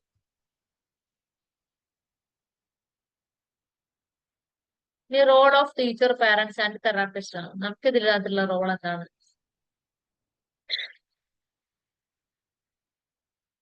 Use play to teach concepts instead of only direct instruction അല്ലേ. നമ്മൾ ഇങ്ങനെ ഡയറക്റ്റ് ഇൻസ്ട്രക്ഷൻസ് കൊടുക്കാതെ കൺസെപ്റ്റുകൾ കുട്ടികളെ എന്താണ് പഠിപ്പിച്ചെടുക്കാൻ നോക്കുക. Observe children's play it gives clue about emotion and needs. ഇവരുടെ ഇമോഷനും നീഡ്സും മനസ്സിലാക്കാൻ നമുക്ക് ഇവരുടെ കളികൾ വായിച്ചാൽ മതി, ഇവരുടെ ഇൻട്രസ്റ്റുകൾ മനസ്സിലാക്കാനും അല്ലേ. അതുപോലെ integrate play time into a daily routine for learning and therapy. ലേണിംഗും തെറാപ്പിക്കും വേണ്ടിയിട്ട് എന്താണ് ഒരു പ്ലേ ടൈം എപ്പോഴും നമ്മുടെ ഡെയിലി റൊട്ടീനകത്ത് ഉണ്ടായിരിക്കണം. നമ്മളെപ്പോഴും പഠിപ്പിക്കാനാണ് കുട്ടികൾ നോക്കുക അല്ലെ, കളിപ്പിക്കാൻ നമ്മൾ സമയം കൊടുക്കില്ല, അല്ലെങ്കിൽ കളി അത്ര പ്രാധാന്യമുള്ളതായിട്ട് നമ്മൾ ഇതുവരെ തിരിച്ചറിഞ്ഞിട്ടില്ല. പക്ഷെ അങ്ങനെയല്ല, കുട്ടികളാണോ അവരെന്നും ഡെയിലി കളിച്ചിരിക്കണം. അപ്പൊ ശരിക്കും പറഞ്ഞാൽ play therapy transforms learning and therapy into a joyful അല്ലെ. ലേണിംഗും തെറാപ്പി ഒരു ജോയ്ഫുൾ ആക്കി മാറ്റാണ്. Engaging and healing experience for special needs children. It helps them communicate, build skills and feel confidence in the way that feel like play not work അല്ലെ. അവർക്ക് എന്താണ് ഈ കാര്യങ്ങളൊക്കെ നമ്മൾ വെറുതെ കളിപ്പിക്കല്ല, നമുക്ക് അതിന് പിന്നിൽ പല പർപ്പസും ഉണ്ട്. പക്ഷെ അവർക്ക് ഇതൊന്നും മനസ്സിലാകുന്നില്ല, അവർക്ക് ജസ്റ്റ് അത് എൻജോയ് ചെയ്ത് കളിച്ചുകൊണ്ടിരിക്കുകയാണ്. പറയാനുള്ളത് യോഗ തെറാപ്പിയാണ്. ഇതിന്റെ ഒരു അവസാനം ഉണ്ടോ നോക്കട്ടെ കേട്ടോ. നിങ്ങൾ ബോറടിച്ചോ? ഹലോ, ഇല്ല മാം, പറഞ്ഞോളൂ. ഞാൻ ഇതിന്റെ ഒരു അവസാനം ഉണ്ടോ, നിങ്ങളെ സമാധാനം അവസാനം ഉണ്ട്, നിങ്ങളെ സമാധാനത്തിൽ നോക്കിയതാ.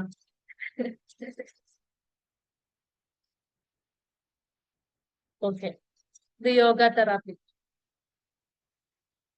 യോഗ തെറാപ്പി എന്ന് പറഞ്ഞാൽ നമുക്കറിയാലേ, യോഗയിൽ പല പോസ്റ്ററുകൾ ഉണ്ടാവും, പല ആസനസ് ഉണ്ടാവും, ബ്രീത്തിങ് എക്സസൈസുകൾ ഉണ്ടാവും. അപ്പൊ yoga therapy uses simple postures, breathing techniques, relaxation and mindfulness to support the physical, emotional, and social development of children with special needs. It is not about perfect poses, but about gentle movement, awareness, and calmness tailored to each child's abilities. അതായത് നമുക്കറിയാം യോഗയിൽ അത്യാവശ്യം risk ഉള്ള പോസ്റ്ററുകൾ തന്നെ ഉണ്ടാവും അല്ലെ. പിന്നെ അതുപോലെ ബ്രീത്തിങ് എക്സസൈസ്, അങ്ങനെയുള്ള സംഗതികളൊക്കെ തന്നെയാണ് ഉണ്ടാവുക. ഈ പോസ്റ്ററുകളൊന്നും ഇവർക്ക് പെർഫെക്റ്റ് ആയിട്ട് ചെയ്യാൻ കഴിയണമെന്നില്ല. പ്രത്യേകിച്ച് സെറിബ്രൽ പാൾസി ഉള്ള കുട്ടികൾക്കൊന്നും ക്ലംസിനെസ് ഉണ്ടാവും. അപ്പൊ ഇവർക്ക് ഇവരുടെ കൈയും കാലൊന്നും ഇവർ വിചാരിച്ച പോലെ ഒന്നും സ്ട്രെച്ച് ചെയ്യാനും ഒന്നും കഴിയില്ല. നമ്മൾ നിൽക്കുന്ന പോസ്റ്റുകളൊന്നും ആ പോസ്റ്ററുകളിലൊന്നും ഒരുപാട് സമയം ഹോൾഡ് ചെയ്യാനും ഇവർക്ക് കഴിയില്ല. അപ്പൊ അതിന്റെ പെർഫെക്ഷൻ നോക്കി നമ്മൾ പോവണ്ട, ഇവരിത് ചെയ്യുന്നുണ്ടോ നോക്കിയാൽ മതി. അവർക്ക് ആവുന്ന രീതിയിൽ, അവർക്ക് അഡാപ്റ്റ് ചെയ്യാൻ പറ്റുന്ന രീതിയിൽ അവർ ചെയ്തോട്ടെ. ഇനി അതിന്റെ ബെനിഫിറ്റ്സ് ആണ് പറയാൻ പോകുന്നത്. ഒന്ന് ഫിസിക്കൽ ഡെവലപ്മെന്റ്, അതായത് improve flexibility, balance and muscle strength. ഇത് ഉറപ്പായിട്ടും നമ്മളാണെങ്കിൽ യോഗ ചെയ്യുന്ന ഇതൊക്കെ ഇംപ്രൂവ് ചെയ്യാൻ വേണ്ടിയിട്ടാണല്ലോ. അപ്പൊ ഈ കുട്ടികളെ സംബന്ധിച്ചിടത്തോളം എന്താണ്, സെറിബ്രൽ പാൾസി ഒക്കെ ഉള്ള കുട്ടികൾക്ക് പോസ്റ്ററിലും പിന്നെ ബാലൻസിലും ബോഡി മൂവ്മെന്റിലൊക്കെയാണ് പ്രശ്നങ്ങളുള്ളത്.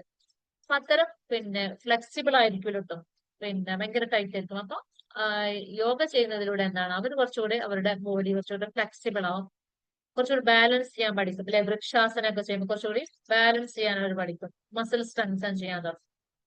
ഇനി enhance gross motor and fine motor coordination. Gross മോട്ടോറിന്റെയും ഫൈൻ മോട്ടോറിന്റെയും കോർഡിനേഷൻ ഇതിലൂടെ നടക്കുന്നുണ്ട് യോഗയിലൂടെ. Support postures, body awareness and body motor planning. അതുപോലെ എന്താണ് കോഗ്നിറ്റീവ് ഡെവലപ്മെന്റ്. കോഗ്നിറ്റീവ് ഡെവലപ്മെന്റ് എങ്ങനെയാണ് നടക്കുക? Increase focus and attention span. Yoga ചെയ്യുന്നതിലൂടെ നമ്മൾ അറ്റൻഷനും കോൺസെൻട്രേഷനും കൂടും.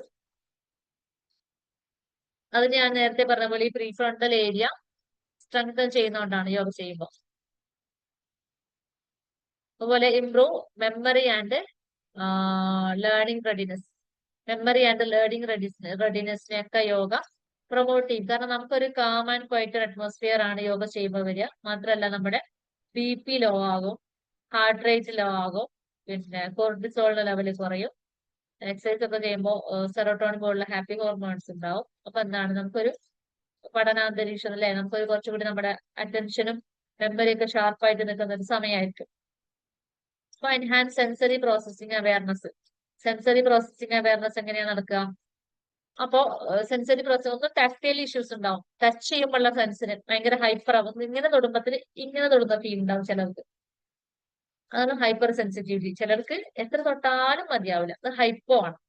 അപ്പൊ ഇവരെ സംബന്ധിച്ചിടത്തോളം ഇപ്പോൾ യോഗ ചെയ്യുമ്പോൾ നന്നായിട്ട് സ്ട്രെച്ച് ചെയ്യേണ്ടി വരും, ചിലപ്പോൾ ഹോൾഡ് ചെയ്യേണ്ടി വരും, ചില പോസ്റ്ററിലൊക്കെ കുറെ നേരം നിൽക്കേണ്ടി വരും.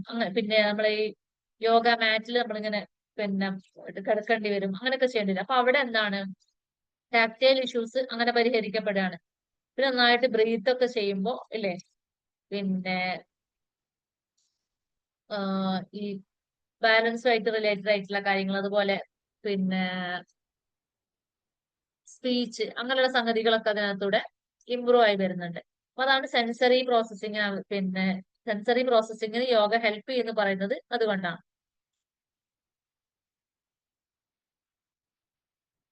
ഇമോഷണൽ ഡെവലപ്മെന്റിന് എന്താണ് യോഗയുടെ റോൾ എന്ന് നോക്കാം. Reduce stress, anxiety and hyper activity. നേരത്തെ പറഞ്ഞ കാര്യങ്ങൾ തന്നെയാണ്. അതായത് build self regulation and emotional control, promote self confidence and inner calm. Yoga ചെയ്യുമ്പോൾ നമുക്ക് എന്താണ്, സ്ട്രെസ് ഹോർമോൺസ് ഒക്കെ കുറയുന്നതുകൊണ്ട് തന്നെ നമ്മൾ കുറച്ചും കൂടി കാം ആയിരിക്കും. നമ്മുടെ സ്ട്രെസ്സും ആൻസൈറ്റിയും ഹൈപ്പർ ആക്ടിവിറ്റിയും ഒക്കെ നമ്മുടെ എല്ലാ കുട്ടികളുടെ ഒക്കെ കുറയും. സെൽഫ് കോൺഫിഡൻസ്, അതായത് നമ്മളിപ്പോ ഓരോ പോസ്റ്റർ ചെയ്യുമ്പോൾ കുട്ടികളെ സംബന്ധിച്ചിടത്തോളം ഇവർക്ക് നേരെ നിൽക്കാൻ തന്നെ കഴിയില്ല. CP ഒക്കെ ഉള്ള കുട്ടികൾക്ക് എന്താണ്, ജേർക്കിംഗ് മൂവ്മെന്റ്സ് ഉണ്ടാവും. അപ്പൊ ഇവരെ സംബന്ധിച്ചിടത്തോളം ഇവർ ജസ്റ്റ് ഒന്ന് കാല് പൊക്കി നിന്നാൽ തന്നെ ഇവർക്ക് ഭയങ്കര അച്ചീവ്മെന്റ് ആണത്, അല്ലെ? അപ്പൊ അവരുടെ എന്താണ്, സെൽഫ് കോൺഫിഡൻസ് വർദ്ധിക്കും. ഈ social development, encourage group participation through partner yoga or group breathing, builds cooperation, patience and respect for others. അതായത് ഗ്രൂപ്പ് ആയിട്ടിരുന്നിട്ടാണ് യോഗ പോലുള്ള സംഗതികളൊക്കെ ചെയ്യാം, സ്കൂളിൽ അല്ലെങ്കിൽ തെറാപ്പി സെന്ററുകളിലൊക്കെ.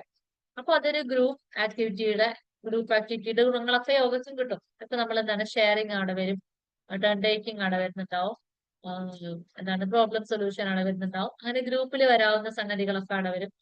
ഗ്രൂപ്പിന്റെ ഒരു രസങ്ങളും കുട്ടികൾ പഠിച്ചെടുക്കും. ഗ്രൂപ്പ് ഉണ്ടാവുന്ന കുറെ പ്രോബ്ലം സോൾവിങ് പോലുള്ള അങ്ങനെ കുറെ സ്കില്ലുകൾ കുട്ടികൾ പഠിച്ചെടുക്കും. പേഷ്യൻസിനെ പോലുള്ള നല്ല സ്കില്ലുകൾ കുട്ടികൾ പഠിച്ചെടുക്കും. അതുപോലെ മറ്റുള്ളവരെ റെസ്പെക്ട് ചെയ്യാൻ പഠിക്കും. Behavioural benefits, helps children calm down and manage anger, supports better sleep and relaxation, creates a predictable structured activity that foster routine. അല്ലെ, ഒന്നെന്താണ് കാം ഡൗൺ ആവാൻ ഹെൽപ്പ് ചെയ്യും. ഇപ്പൊ അഗ്രസീവ് ബിഹേവിയർ ഉള്ളവര്, അതല്ലെങ്കിൽ ഹൈപ്പർ ആക്ടിവിറ്റി ഉള്ളവര്, പിന്നെ ADHD ഉള്ളവര്, അവരെന്താണ് കാം ആവാൻ ഹെൽപ്പ് ചെയ്യും. അതുപോലെ ബെറ്റർ സ്ലീപ്പ് ആൻഡ് റിലാക്സേഷൻ കിട്ടും യോഗ ചെയ്യുന്നതിലൂടെ, കാരണം ഫിസിക്കൽ ആക്ടിവിറ്റി ചെയ്യാണല്ലോ. അതുപോലെ ക്രിയേറ്റ്സ് പ്രെഡിക്റ്റബിൾ സ്ട്രക്ചേർഡ് ആക്ടിവിറ്റി, സ്ഥിരമായിട്ട് ചെയ്യുമ്പോൾ അവർക്കറിയാം ഇന്ന ആസനം കഴിഞ്ഞാൽ ഇന്ന ആസനമാണ് വരിക. ഒരാസനത്തിനകത്ത് തന്നെ നമ്മൾ പിന്നെ മാർജാരാസനൊക്കെ ചെയ്യുമ്പോൾ നമ്മൾ ആദ്യം ഇങ്ങനെ കുരുങ്ങി നിന്നിട്ട് പിന്നെ തല പൊക്കും, പിന്നെ അങ്ങോട്ട് ബ്രീത്ത് ചെയ്തിട്ട് തല താഴ്ത്തും. അപ്പൊ അത് ചെയ്യുമ്പോൾ അറിയാം ഓക്കെ ഇത് ഇങ്ങനെ തല പൊക്കി കഴിഞ്ഞിട്ട് അടുത്ത വരാനുള്ള ഇതാണ്. അത് പ്രെഡിക്റ്റ് ചെയ്യാനുള്ള ഒരു സ്കില്ല് അവർ നേടിയെടുക്കും. അതെന്താണ് ഡെയിലി റൂട്ടീനെ ഹെൽപ്പ് ചെയ്യും. നേരത്തെ ഞാൻ പറഞ്ഞതാണല്ലോ ഡെയിലി റൂട്ടീൻ എങ്ങനെയാണ് പ്രെഡിക്റ്റ് ചെയ്യാനുള്ള ആ ഒരു സ്കില്ല് കണക്ട് ചെയ്തിരിക്കുന്നത്. പിന്നെ yoga practice suitable for special needs student. ഏതൊക്കെ പോസ്റ്ററുകളാണ് കൊടുക്കാൻ പറ്റുന്നത്? അതായത് ട്രീ പോസസ്, അത് ബാലൻസിനെയും ഫോക്കസിനെയും ഒക്കെ ഇമ്പ്രൂവ് ചെയ്യാൻ ഹെൽപ്പ് ചെയ്യും. ട്രീ പോസ് എന്ന് പറഞ്ഞാൽ നമ്മൾ രണ്ട് കൈയും ഇങ്ങനെ പിടിച്ചു വെക്കൂലേ, എന്നിട്ട് ഒരു കാല് പിന്നെ നമ്മൾ ഒറ്റക്കാലിൽ നിൽക്കാം. ഒറ്റക്കാലിൽ തപസ്സീന മുനിയുടെ ചിത്രമൊക്കെ ഒന്ന് ആലോചിച്ച് നോക്കാം. ആ പോസ് അതാണെന്ത് വൃക്ഷാസന, അല്ലെങ്കിൽ പിന്നെ ട്രീ പോസ് എന്ന് പറയുന്നത്. പിന്നെ ബട്ടർഫ്ലൈ പോസ്, അതായത് നമ്മൾ ചമ്രം പടിഞ്ഞിരിക്കുക, എന്നിട്ട് രണ്ട് ഒട്ടും ഇങ്ങനെ, ഇപ്പൊ നമ്മൾ ചമ്രം പടിച്ചിരിക്കുക, നമ്മൾ കാലിങ്ങനെ എവിടെയാണ്, എന്നിട്ട് കാല് രണ്ടും ഇങ്ങനെ ഇളക്കിക്കൊണ്ടിരിക്കുന്നതാണ് ബട്ടർഫ്ലൈ പോസ് എന്ന് പറയുന്നത്.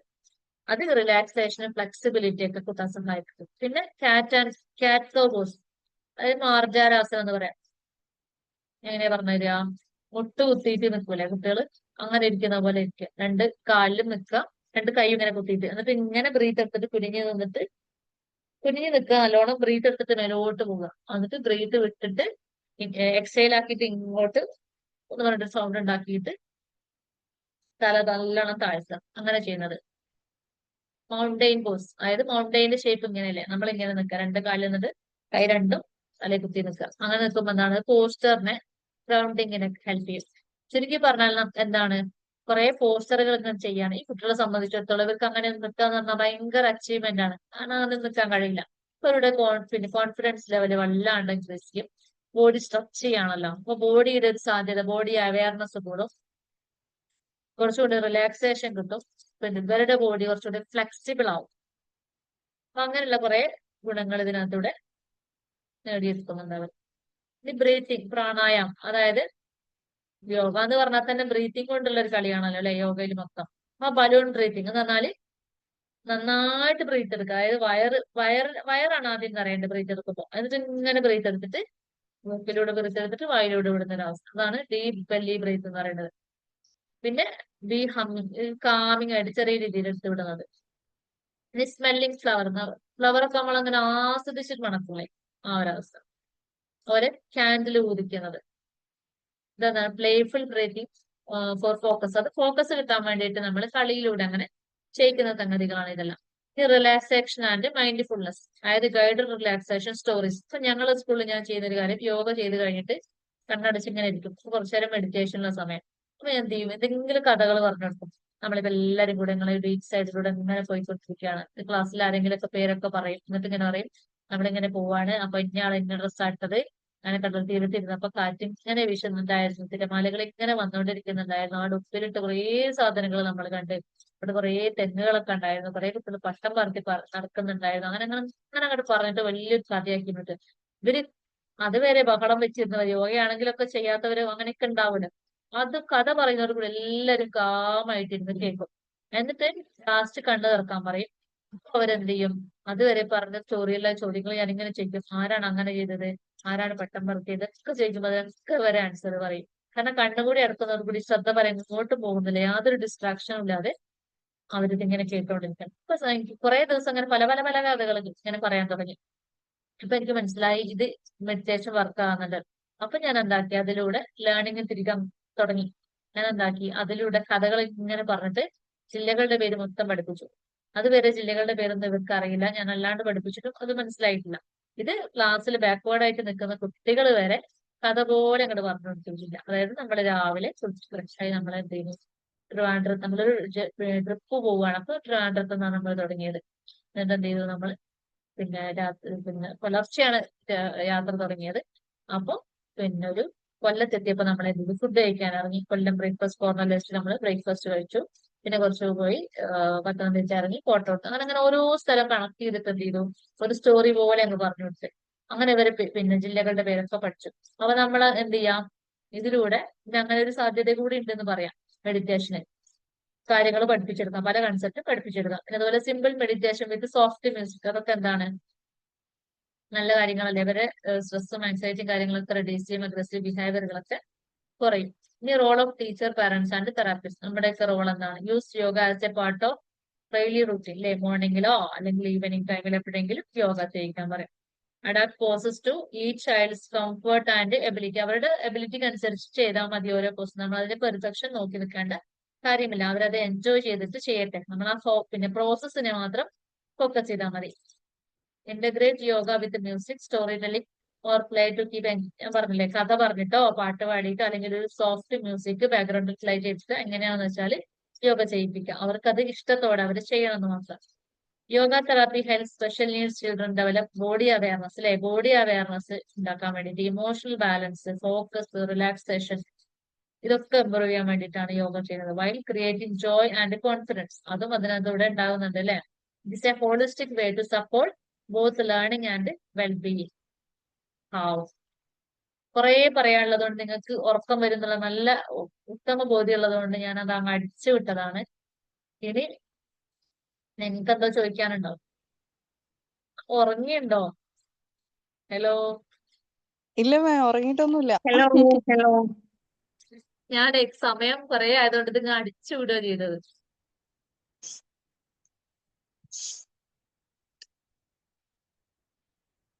അതുകൊണ്ട് കുഴപ്പമില്ല, മനസ്സിലാവാവുന്ന കാര്യങ്ങളല്ലേ ഉള്ളൂ. ആ, ചില നമുക്ക് അറിയാവുന്ന കാര്യങ്ങളുള്ളൂ. പക്ഷെ ഇത് വെറുതെ ചെയ്യിക്കുന്നല്ല എന്ന് അറിയാൻ വേണ്ടിയിട്ടാണ് ഇത് പറഞ്ഞത്. നമ്മുടെ സ്കൂളുകൾ, തെറാപ്പി സെന്ററുകളിലൊക്കെ പോകുമ്പോൾ കാണുന്ന കാഴ്ചകളാണ് അല്ലേ. ഇത് വെറുതെ കളിപ്പിക്കാൻ വേണ്ടിയിട്ട്, അവരെ ഫ്രീ ആക്കാൻ വേണ്ടിയിട്ട്, അവരെ ഹാപ്പി ആക്കാൻ വേണ്ടിയിട്ട് മാത്രം ചെയ്യുന്നല്ല എന്നുള്ളൊരു അവയർനെസ് കൊണ്ടുവരാം. പിന്നെ ഇതിനൊക്കെ ഒരുപാട് ബെനിഫിറ്റ്സ് ഉണ്ട്. അപ്പൊ നമ്മൾ ചെയ്യുന്നത് നല്ലതാണെന്നും കൂടെ ഒരു മെസ്സേജ് അല്ലേ.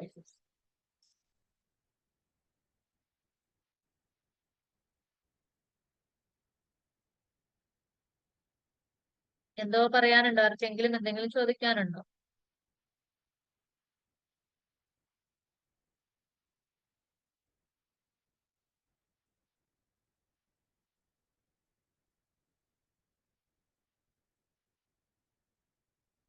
അല്ലെങ്കിൽ നമുക്ക് വൈൻഡപ്പ് ചെയ്യാം.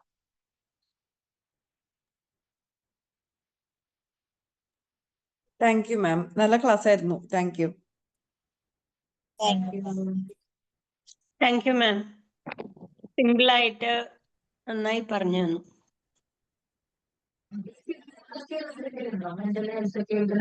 എന്തെങ്കിലും ഇതിന്റെ റെക്കോർഡഡ് വീഡിയോ അവൈലബിൾ ആയിരിക്കില്ലേ? ഉറപ്പായിട്ടും. ഡിസബിലിറ്റി ഫീൽഡിലൊക്കെ വർക്ക് ചെയ്യുന്ന ആരെങ്കിലും ഉണ്ടോ? കേൾക്കുന്നില്ല. ഉണ്ട്. ആ PDF ഗ്രൂപ്പിൽ സെൻഡ് ചെയ്യോ? എങ്ങനെയാ? ആ PDF ഇല്ലേ ഗ്രൂപ്പിൽ സെൻഡ് ചെയ്യോ ചോദിക്കാം. ആ, ഉറപ്പായിട്ടും ചെയ്യാം. Thank you ma'am. Thank U. ഈ ഫീൽഡിൽ വർക്ക് ചെയ്യുന്ന ആരും ഉണ്ടോ ഇതിനകത്ത്? ഇപ്പൊ നമ്മള് പങ്കെടുത്തതിനകത്ത് ഉണ്ട്. എന്താ ചെയ്യുന്നത്? ഞാൻ സ്പെഷ്യൽ ട്രെയിനർ ആണ്. ചാലക്കുടിയില് എനിക്ക് ബ്രെയിൻ ട്രെയിൻ എന്ന് പറഞ്ഞൊരു സ്പെഷ്യൽ ട്രെയിനിങ് സെന്റർ ഉണ്ട്. ആ, ശരി. നിങ്ങളായിട്ട് സ്റ്റാർട്ട് ചെയ്തതാ? ഞാനായിട്ട് സ്റ്റാർട്ട് ചെയ്തതാണ്. 10 വർഷമായി. ഞാൻ സർവശിക്ഷ അഭിയാല അധ്യാപികയായിരുന്നു BRC-യില്. എവിടെ? ചാലക്കുടി BRC-യില് 10 വർഷം ജോലി ചെയ്തു. ഇപ്പൊ സെന്റർ സ്റ്റാർട്ട് ചെയ്തിട്ട് ഇപ്പോ 10ാമത്തെ വർഷമാണ്. Okay, great. നല്ല ക്ലാസ് ആയിരുന്നു കേട്ടോ ma'am. Thank you so much. എന്നാ നമുക്ക് വൈൻഡപ്പ് ചെയ്യാം അല്ലേ? Okay. Thank you ma'am. Good night. Good night.